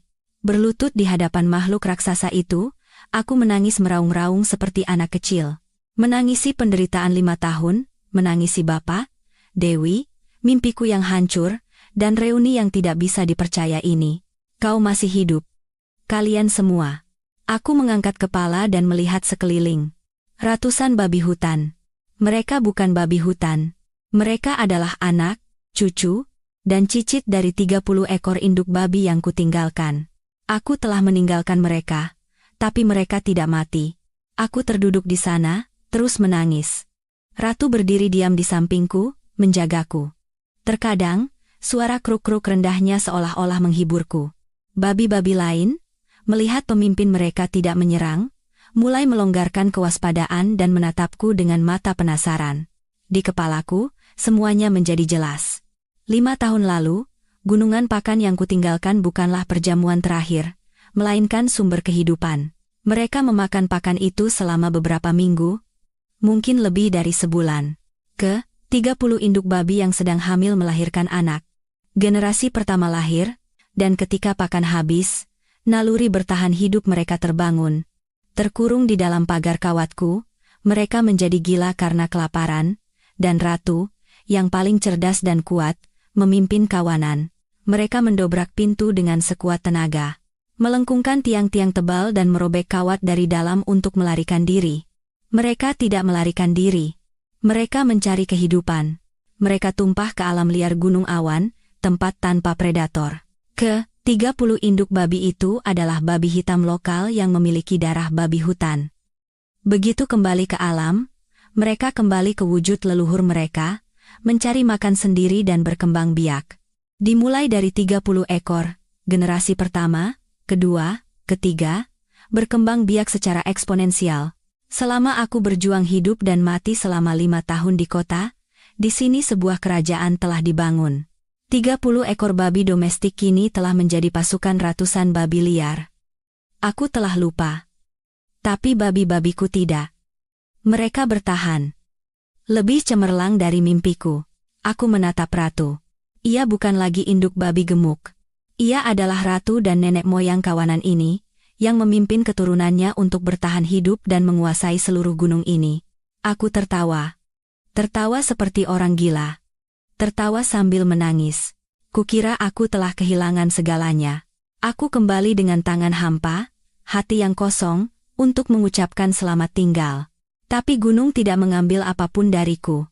Gunung, melalui tangan ratu, telah menjaga mimpiku. Bukan menjaga.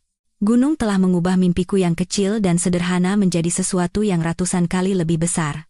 Aku tidak kehilangan apa-apa. Aku mendapatkan semuanya kembali.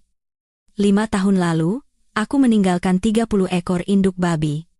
5 tahun kemudian, gunung mengembalikan kepadaku satu pasukan. Harta karun yang sangat besar. Aku berdiri. Kakiku masih gemetar, tapi bukan karena takut, melainkan karena kegembiraan. Benar. Utang bank, rumah yang akan dilelang. Ada cara. Aku berbisik pada ratu. Mataku, yang tadinya mata orang mati, kini bersinar kembali seperti mata orang yang bangkit dari kematian. Ratu, terima kasih. Terima kasih untuk kalian semua. Kita belum selesai. Ini baru permulaan. Aku bukan lagi Budi si pecundang. Bukan lagi orang yang kehilangan segalanya. Aku adalah tuan dari kawanan ini. Aku adalah tuan Gunung Awan. Aku telah kembali, dan kali ini, aku tidak akan gagal. Seluruh tubuhku gemetar karena kegembiraan, seolah-olah aku baru saja mati dan hidup kembali. Aku berdiri di tengah monster-monster yang kini menjadi hartaku.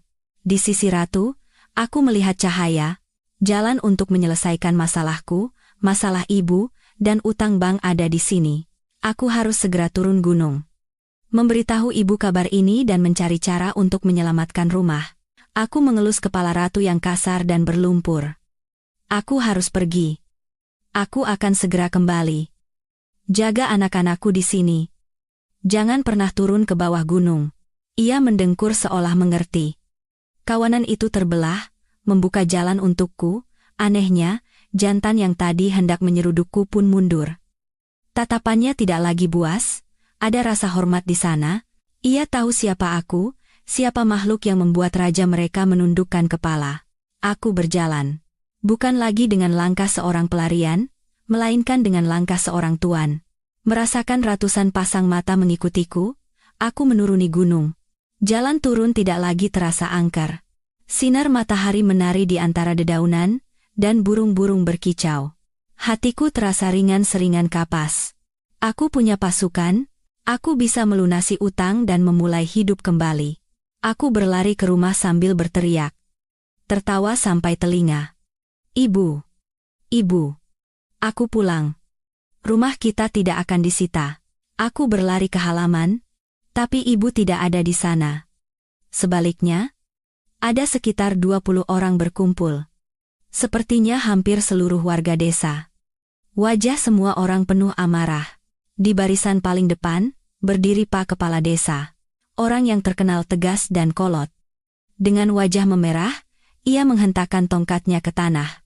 Di sampingnya, para pemuda tegap berdiri memegang pentungan dan golok. Ibu berlutut di depan teras, menangis dan memohon. Tolong, anak saya baru saja kehilangan bapaknya. Dia tidak tahu apa-apa. Tidak tahu apa-apa bagaimana? Seorang ibu-ibu berteriak. Kawanan babi setan peliharaannya itu tadi malam merusak semua kebun kami. Kebun ubi saya habis tak bersisa. Kebun jagung kami seperti dilewati tank. Teriak yang lain. Hancur semua. Ganti rugi. Mana si Budi itu? Suruh dia keluar dan ganti rugi. Aku membeku di depan pintu. Kegembiraan yang baru saja kurasakan sirna seketika, seolah disiram air es. Itu dia datang, seseorang berteriak. Semua mata tertuju padaku. Puluhan pasang mata itu tidak lagi memandang dengan kasihan, melainkan dengan amarah dan kebencian. Pak Kades berjalan ke arahku dengan tongkatnya. Budi. Bagus kau datang. Pak Kades, ada apa ini? Ada apa katamu? Pak Kades menggeram. Kau sudah naik ke gunung? Sudah lihat harta yang kau tinggalkan? Aku menelan ludah. Iya, Pak. Saya baru saja turun dari sana. Bagus. Pak Kades menghentakkan tongkatnya ke tanah. Kalau begitu kau pasti tahu. Selama 5 tahun ini warga desa dibuat pusing oleh hartamu itu. Kami kira itu hanya babi hutan biasa. Kami sudah memasang pagar, berjaga semalaman. Tapi tadi malam, mereka seperti kesetanan, ratusan ekor turun menyerbu seperti awan hitam. Itu bukan babi, itu monster. Mereka menghancurkan puluhan kebun di desa ini. Ia menunjuk ke arah ibuku. Ibumu bilang kau tidak bersalah, tapi kami tahu itu babi-babimu. 5 tahun lalu kau membawa 30 ekor ke atas. Sekarang mereka beranak pinak jadi satu kawanan, kan? Aku tidak bisa menyangkal. Iya, Pak. Betul. Cukup, kata Pak Kades dengan tegas. Mewakili warga desa, aku katakan. Aku tidak peduli bagaimana keadaanmu, atau kau baru kehilangan bapakmu. Kau harus bertanggung jawab. Itu babi-babimu. Ganti semua kerugian warga desa. Berapa? Pak? Jantungku berdebar kencang. Kalau dihitung kasar, biaya kerusakan tanaman, tenaga kerja, dan perbaikan pagar, setidaknya 300 juta. 300 juta. Di sakuku tidak ada 30.000 pun. Aku tergagap. Dari mana kau dapatkan uang itu bukan urusanku? Pak Kades mengibaskan tangannya. Aku beri waktu 3 hari. Dalam 3 hari, selesaikan masalah ini. Pertama, bayar ganti rugi 300 juta. Kedua, giring semua babi monster itu dan kurung mereka. Jika setelah 3 hari tidak kau selesaikan. Ia menatap para pemuda berpentungan di belakangnya. Kami yang akan menyelesaikannya. Kami akan mengadakan perburuan, memasang perangkap, dan menembak. Semua babi itu akan kami bunuh. Kami akan lenyapkan sumber masalah di desa ini, dan dagingnya akan kami ambil sebagai ganti rugi. Mengerti? Tulang punggungku terasa dingin. Dibunuh semua. Mereka akan melenyapkan pasukanku. Harta karun raksasa yang baru saja kutemukan kembali. Satu-satunya harapanku. 3 hari. Sebelum kegembiraan sempat kurasakan, bencana datang menimpa. Ini bukan lagi hadiah. Ini adalah bom waktu, dan aku duduk di atasnya. Pak Kades. Aku berteriak. Tolong. Tolong jangan dibunuh. Mereka milik saya. Beri saya waktu 3 hari saja. 3 hari. Saya akan menyelesaikannya. Saya janji. Pak Kades menatapku tajam. 3 hari. Tidak lebih. Jika babi-babi itu turun lagi, atau kau tidak bisa membayar ganti rugi, jangan salahkan kami. Ia melambaikan tangan. 3 hari lagi kami akan kembali. Warga desa menatapku dengan tajam sambil menggerutu, lalu pergi. Di halaman hanya tersisa aku dan ibu yang terisak.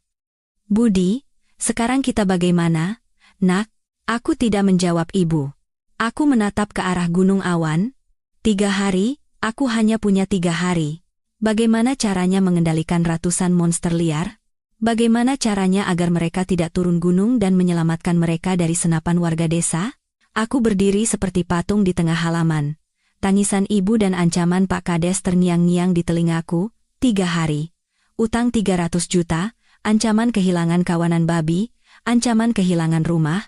Aku berada di depan tembok yang mengelilingiku dari segala arah. Bahkan untuk bernapas pun terasa sesak. Budi, bicaralah. Ibu mengguncang lenganku. Aku menoleh pada ibu. Mataku yang tadinya dipenuhi ketakutan, seketika menjadi tenang. Aku telah melewati neraka selama 5 tahun, aku adalah orang yang pernah mati sekali. Aku tidak takut lagi. Ibu. Berhenti menangis, kataku dengan tegas. Masuklah ke dalam. Tolong masakkan nasi. Di dandang yang paling besar. Di saat seperti ini mau makan? Saya lapar, Bu. Harus makan. Perut kenyang baru bisa berpikir. Aku berkata begitu, lalu pergi ke belakang rumah, mengambil timba dan pergi ke sumur. Air sumur yang dingin kusiramkan ke kepala, membuat pikiranku jernih kembali. Duduk di teras, makan dengan lahap sambil memutar otak. Bagaimana cara mengendalikan mereka? Menggiring mereka tidak mungkin, mereka binatang buas. Mengurung mereka bisa merobek kawat. Dibunuh? Sama sekali tidak. Itu satu-satunya hartaku. Aku harus membuat mereka tetap di gunung dengan sendirinya.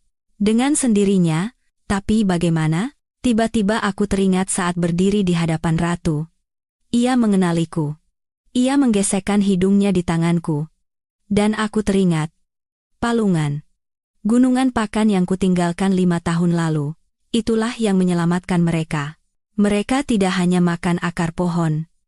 Mereka punya ingatan tentang pakan, jagung, dan ubi. Panci kaleng. Suara teng. Teng. Benar. Mereka telah menjadi liar, tapi darah babi domestik masih mengalir di dalam diri mereka.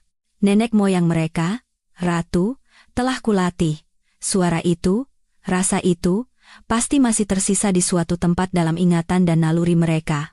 Itu ide gila, tapi satu-satunya harapan. Aku tidak akan menggiring mereka. Aku akan memanggil mereka. Aku akan menjinakkan mereka kembali dengan cara yang sama seperti dulu. Ibu? Aku meletakkan piringku. Apa ada uang di rumah? Ibu dengan tangan gemetar melepas satu-satunya cincin kawin yang tersisa.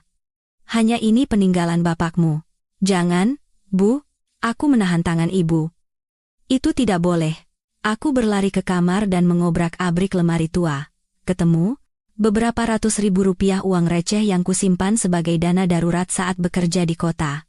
Aku berlari ke satu-satunya warung di gerbang desa. Bu, saya beli pakan jagung yang paling murah, 2 karung. Loh, Budi, kamu punya uang dari mana? Katanya punya utang di desa? Utang dulu. Bu, 3 hari. Dalam 3 hari, saya bayar beserta bunganya. Saya bersumpah atas nama almarhum bapak saya. Aku berlutut di sana dan memohon. Ibu warung itu mendecakkan lidah. Ya sudah. Ya sudah. Kali ini aku percaya. 3 hari, ya. Aku memanggul karung pakan dan kembali ke rumah. Dan dari halaman belakang, aku mengeluarkan dandang terbesar, dandang yang dulu biasa digunakan ibu untuk memasak pakan babi. Aku juga menemukan sendok sayur dari kaleng. Aku tidak berkata apa-apa pada ibu. Memanggul karung pakan dan dandang, aku langsung menuju gunung. Tapi aku tidak pergi ke bekas kandang. Aku berhenti di sebuah tanah lapang di dekat sungai di kaki gunung, jauh dari kebun warga.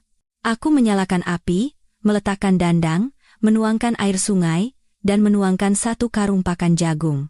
Api berkobar, isi dandang mulai mendidih, aroma jagung yang gurih terbawa asap ke dalam hutan. Aku mengambil sendok sayur, menarik napas dalam-dalam. Dan aku memukulnya. Teng, teng, teng. Suara nyaring memecah keheningan gunung awan. Suara yang tidak pernah terdengar selama 5 tahun. Aku memukulnya seperti orang gila sambil berteriak. Ayo makan. Ayo makan. Anak-anak. Ratu. Sini makan. Hari pertama, tidak ada yang terjadi. Dari kejauhan, warga desa menatapku dan berbisik. Si Budi itu benar-benar sudah gila. Aku tidak peduli. Aku menghabiskan 1 dandang bubur jagung, lalu memasak 1 dandang lagi.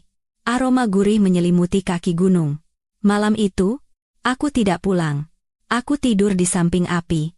Aku takut mereka akan turun ke desa. Hari kedua, aku mulai lagi.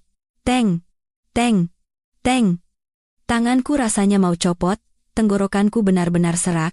Sekitar tengah hari, ada gerakan di semak-semak. Puluhan pasang mata mengawasiku. Dari jarak sekitar 100 meter, mereka mencium bau jagung dan mendengar suara panci, tapi tidak berani keluar. Sini, sini makan. Enak, LH. Teriakku, tapi mereka masih takut. Aku menunggu dengan sabar, terus memasak. Aromanya semakin kuat. Sore hari kedua, saat aku hampir pingsan karena kelelahan, tiba-tiba terdengar suara krok-krok kecil. Seekor anak babi, yang paling berani, keluar dari semak-semak. Ia mendengus, lalu berjalan terhuyung-huyung ke tanah lapang tempat aku menuangkan bubur jagung. Ia menundukkan kepala dan mulai makan. Lalu, 1, 2, 10, anak-anak babi lain mengikuti. Tapi aku menunggu. Yang dewasa? Ratu di mana? Dan akhirnya, dari dalam hutan, terdengar raungan krooo, dan seluruh semak bergoyang. Ratu berjalan keluar dengan angkuh. Ia menatapku, lalu menatap bubur jagung. Kau ingat? Ia ingat rasa ini. Ia mengeluarkan sinyal kruk-kruk, dan ratusan ekor kawanan itu berbondong-bondong keluar dari hutan. Bukan lagi dengan wujud buas. Mereka telah berubah menjadi kawanan babi domestik raksasa yang saling mendorong dan berebut makan bubur jagung. Aku berdiri 10 meter dari sana, menyeka keringat dan tersenyum. Aku menang. Aku berhasil menahan mereka di kaki gunung. Aku telah menyelamatkan mereka, dan menyelamatkan desa. Tapi ini baru permulaan. Aku tidak bisa selamanya memasakkan bubur jagung untuk mereka. Aku harus mengubah mereka menjadi uang. Aku berhasil menahan kawanan babi, tapi 2 karung jagung hampir habis dalam sekali makan. Masalah utang masih ada. Aku harus bergerak cepat. Aku berlari ke paman dan berteriak di telinganya. Paman, tolong teruskan seperti yang saya lakukan. Terus masak bubur jagung dan pukul pancinya. Kita harus tahan mereka di sini. Saya akan ke kota mencari uang. Paman, yang telah melihat sendiri bagaimana aku memanggil ratu, kini menatapku seolah aku adalah dewa. Pergilah. Jangan khawatir, aku akan memukulnya seharian. Aku mengumpulkan sisa uang receh dan hanya cukup untuk membeli 1 tiket bus. Aku berkata pada ibu, Bu, siapapun yang bertanya, bilang saja saya pergi mencari uang. Semuanya akan baik-baik saja. Aku naik bus ke kota. Tapi kali ini aku tidak pergi ke pasar kuli. Aku langsung menuju restoran paling mewah di pusat kota. Tempat aku mencuci piring selama 2 tahun terakhir. Aku ingat Pak Tirtayasa, pemilik restoran berusia pertengahan 40 kompatanan, kaya, pencinta kuliner, dan sangat perfeksionis. Ia selalu mengeluh tentang bahan makanan. Daging babi sekarang rasanya seperti pakan pabrikan. Aku rindu rasa gurih daging babi dari kampung zaman dulu. Kalau ada daging seperti itu, aku berani bayar dengan harga emas. Aku pernah mendengar kata-kata itu. Dan sekarang, aku punya sesuatu yang lebih berharga dari emas. Aku berdiri di depan pintu restoran. Dengan pakaian desa yang lusuh dan kotor, 2 orang satpam berbadan tegap dengan seragam hitam mengkilap menghadangku. Hei, Bapak, tahu ini tempat apa? Kalau mau mengemis di tempat lain. Aku berkata dengan tenang. Saya tidak datang untuk mengemis. Saya datang untuk bertemu Pak Tirtayasa. Tolong sampaikan. Budi yang dulu cuci piring. Bilang saya punya barang yang akan mengubah seluruh restoran ini. Satpam itu tertawa. Gila? Mana mungkin Pak Bos mau bertemu dengan orang sepertimu? Dari dalam terdengar suara. Pak Tirtayasa berdiri di ambang pintu dengan gelas anggur di tangan. Ia menyipitkan mata menatapku. Ya ampun, kamu Budi, kan? Kenapa penampilanmu begitu? Cari kerja lagi? Posisi cuci piring sudah penuh, kan sudah kubilang. Aku menghampirinya dan berdiri berhadapan. Saya tidak datang untuk cari kerja, Pak. Saya datang untuk berbisnis dengan Bapak. Pak Tirtayasa dan para satpam menatapku dengan heran. Lalu Pak Tirtayasa tertawa terbahak-bahak. Bisnis? Kau dan aku? Apa yang kau punya? Piring pecah? Aku menatap matanya lekat-lekat dan berkata, saya punya sesuatu yang Bapak cari seumur hidup. Daging babi hitam liar Gunung Awan? Jenis babi domestik? Tapi dibiarkan liar di gunung selama 5 tahun. Hanya makan akar ginseng dan tanaman obat. Rasanya tidak bisa dibandingkan dengan daging manapun di negeri ini. Senyum di wajah Pak Tirtayasa memudar. Ia adalah seorang pencinta kuliner. Ia langsung mengerti apa yang kumaksud. Jangan membual, katanya, tapi matanya berbinar. Babi hutan itu keras dan bau amis. Aku tahu. Milik saya berbeda, kataku dengan tegas. Karena jenisnya babi domestik, dagingnya lembut dan manis. Tapi karena hidup liar selama 5 tahun, teksturnya kenyal dan meresap aroma rumput dan kayu. Kombinasi yang sempurna. Aku mengulurkan kedua tanganku yang kapalan. Saya tidak akan hanya bicara. Saya bertaruh dengan Bapak. Saya akan bawa 1 ekor. Biarkan Bapak dan kepala koki mencicipinya sendiri. Kalau Bapak bilang tidak enak, saya akan kembali ke sini dan mencuci piring tanpa bayaran selama setahun. Pak Tirtayasa menatapku tajam. Ia tahu aku tidak membual. Ia tahu bagaimana aku hidup selama 5 tahun terakhir. Baiklah. Ia mengangguk. Taruhan yang besar, Budi. Aku beri waktu 3 hari. Bawa yang terbaik. Kalau benar seperti katamu, aku akan beli. Semuanya. Berapapun harganya, akan kubeli. Saya tidak akan menjual semuanya, kataku. Pak Tirtayasa mengangkat alis. Apa katamu? Akan saya jual secara selektif dan terbatas. Ini barang langka, aku sudah menjadi pintar. Aku tidak akan menjual mimpiku dengan harga murah lagi. Pak Tirtayasa tertawa. Hebat. Tukang cuci piring sudah banyak kemajuan. Baiklah. Dalam 3 hari bawa barangnya.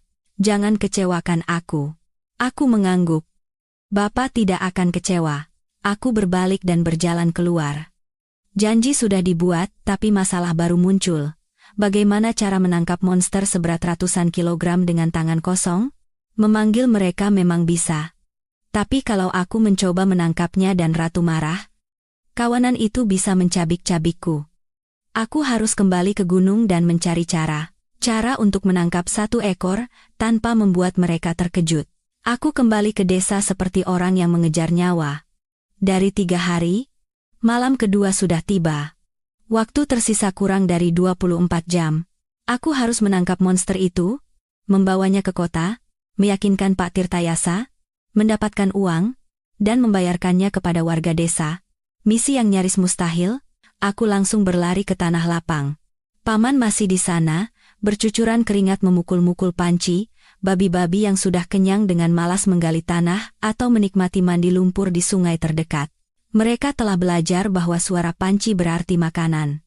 Mereka tidak lagi merusak kebun, tapi bagaimana cara menangkap 1 ekor? Kekerasan tidak bisa digunakan. Jika memasang perangkap dan ada anak babi yang terluka atau Ratu marah, kawanan itu akan panik. Aku harus menggunakan otak. Aku mengamati kawanan itu. Meskipun sudah jinak dan datang untuk makan, mereka masih mempertahankan hierarki sosial liar.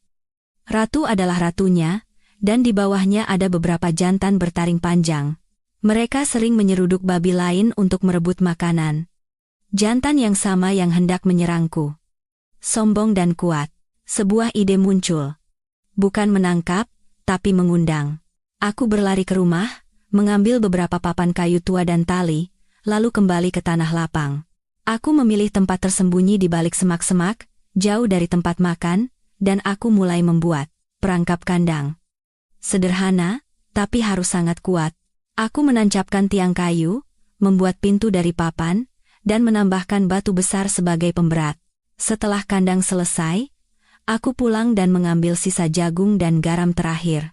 Aku teringat ibu pernah bilang babi suka rasa asin. Aku memasak bubur jagung spesial. Jagung ku goreng sangrai dulu untuk memaksimalkan aromanya, baru direbus dan ditaburi garam. Baunya jauh lebih kuat dan menggoda daripada bubur jagung biasa. Aku meletakkan umpan itu jauh di dalam kandang. Pintunya kubiarkan terbuka. Lalu aku berkata pada paman, "Paman, malam ini beri mereka makan sedikit saja. Biar lapar." Malam itu, babi-babi itu mendengkur tidak puas karena tidak kenyang. Saat malam tiba, aku memanjat pohon tinggi dan mengawasi perangkap. Aku tahu babi-babi itu kembali ke hutan, tapi tidak jauh. Bau jagung sangrai terlalu menggoda. Tengah malam, ada gerakan.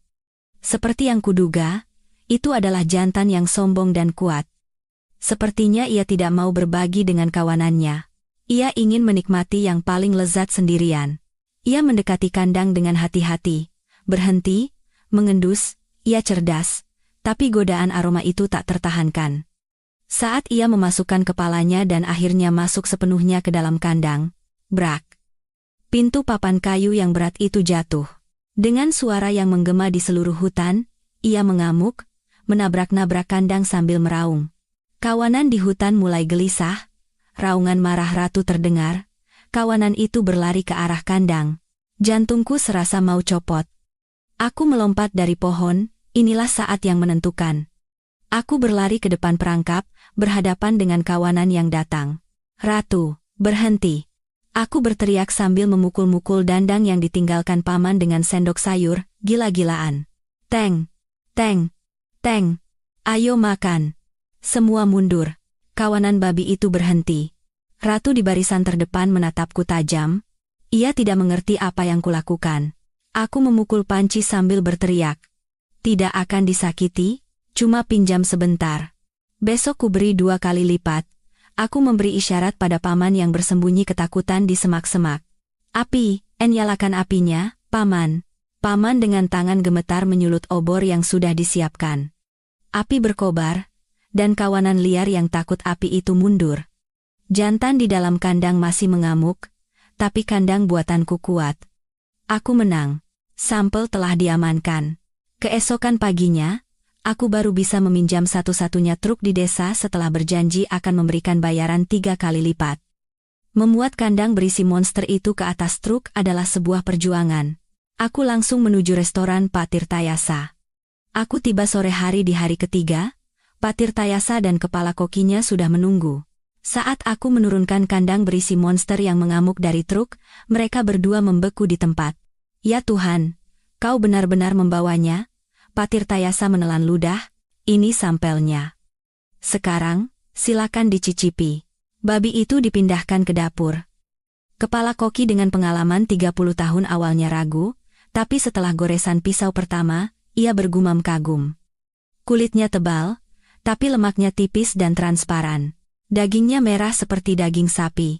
Tanpa berkata apa-apa, ia memasak daging itu dengan cara paling sederhana, hanya direbus dengan jahe, dimakan dengan garam dan merica. Untuk merasakan rasa aslinya, saat hidangan disajikan, aromanya bukan bau daging babi. Itu adalah aroma ginseng, akar pohon, aroma hutan. Pak Tirtayasa dengan hati-hati mengambil sepotong dan memasukkannya ke mulut. Ia memejamkan mata, merasakannya, lalu matanya terbuka lebar. Tanpa kata, ia mengambil potongan kedua, ketiga, kepala koki juga mencicipinya. Tangannya gemetar. Ini daging dewa. Ini daging para dewa. Pak Tirtayasa menggebrak meja. Budi, kau benar. Ini sebuah karya seni. Berapa harganya? Ada berapa ekor yang seperti ini? Aku beli semuanya. Aku duduk dengan tenang. Sudah saya katakan, tidak akan saya jual semua. Saya akan memasok secara eksklusif dan jangka panjang hanya untuk Bapak. Baiklah. Jangka panjang. Pak Tirtayasa bersemangat seolah menemukan tambang emas. Berapa uang yang kau butuhkan? Aku beri uang muka. Untuk bisnis kan butuh modal. Ia langsung mengeluarkan buku ceknya. 5 miliar. Cukup? Bawa ini, bangun bisnismu dengan benar. Cukup pasok aku 2 ekor setiap minggu secara konsisten. Aku menerima cek itu. Tanganku gemetar. 5 miliar. 5 tahun lalu aku kehilangan segalanya karena ratusan juta.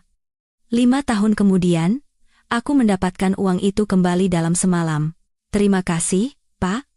Tapi saya harus segera kembali. Ada orang-orang yang menunggu saya. Aku memegang cek itu dan melompat ke truk. Pak sopir, cepat kembali ke desa. Saat aku tiba di halaman desa, hari sudah senja. Hari terakhir dari 3 hari. Seluruh warga desa telah memenuhi halaman, Pak Kades di barisan depan, para pemuda sudah siap dengan senapan berburu dan golok. Budi datang. Mana uangnya?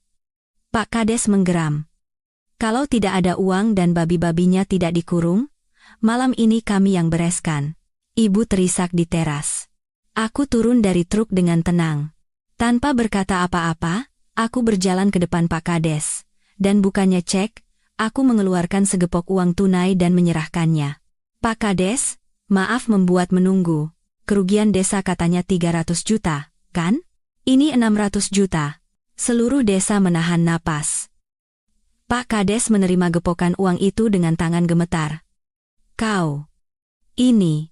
300 juta untuk ganti rugi, suaraku terdengar jelas di seluruh halaman.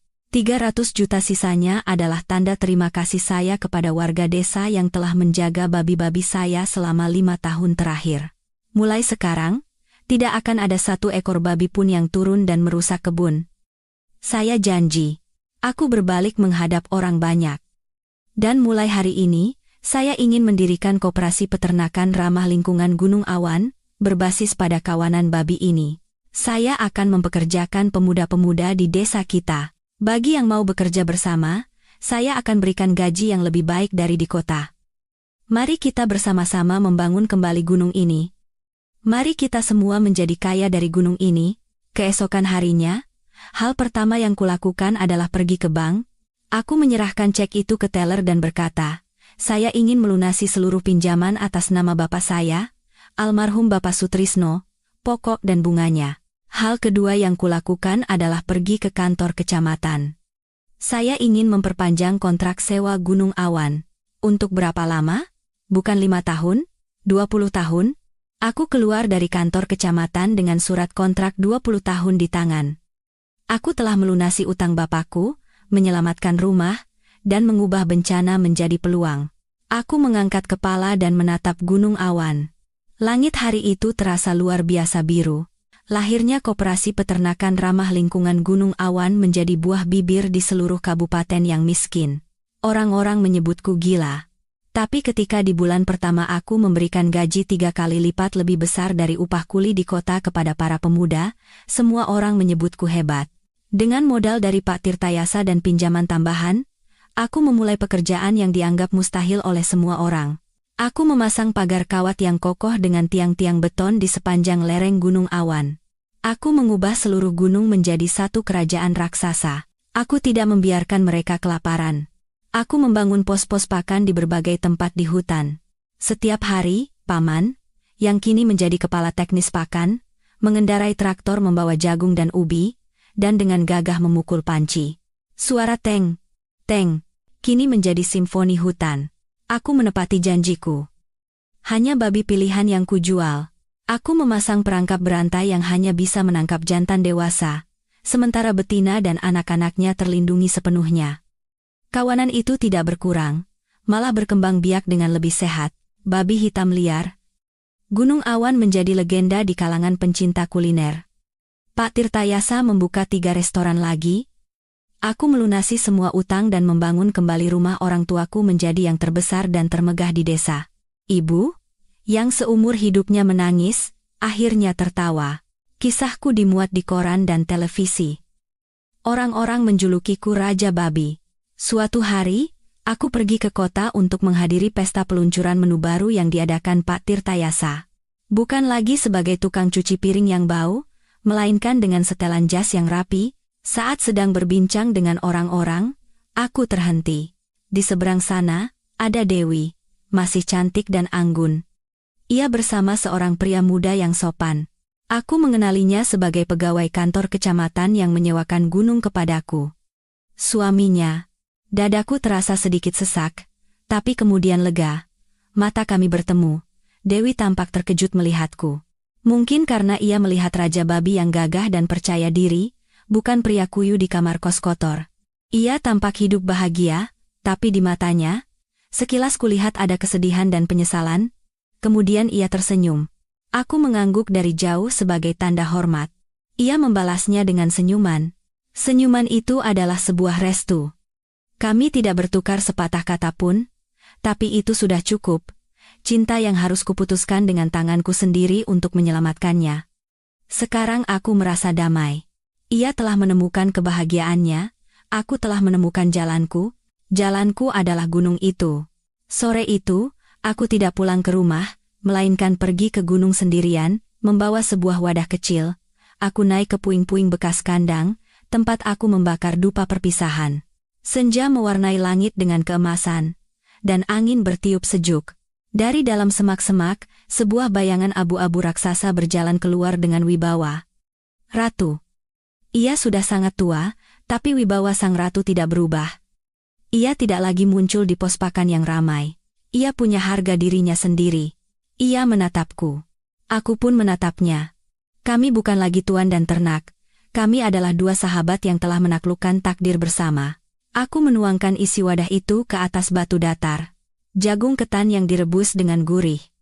Ini makanan spesial untukmu, ratuku. Ratu mendengkur rendah. Ia tahu itu adalah bagiannya.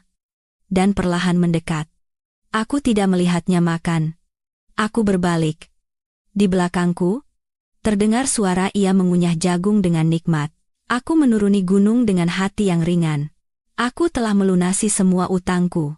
Utang pada orang tua, utang pada cinta, utang pada warga desa, dan juga utang pada diriku sendiri. Aku berbisik pada angin. Terima kasih, Ratu. 5 tahun lalu, aku terpaksa meninggalkan kalian dan mengingkari janji. 5 tahun kemudian, kalian diam-diam menunggu dan menepati janji hutan. Kalianlah yang mengangkatku, yang kukira sudah mati, dari kubangan lumpur yang gelap ini. Sungguh. Terima kasih.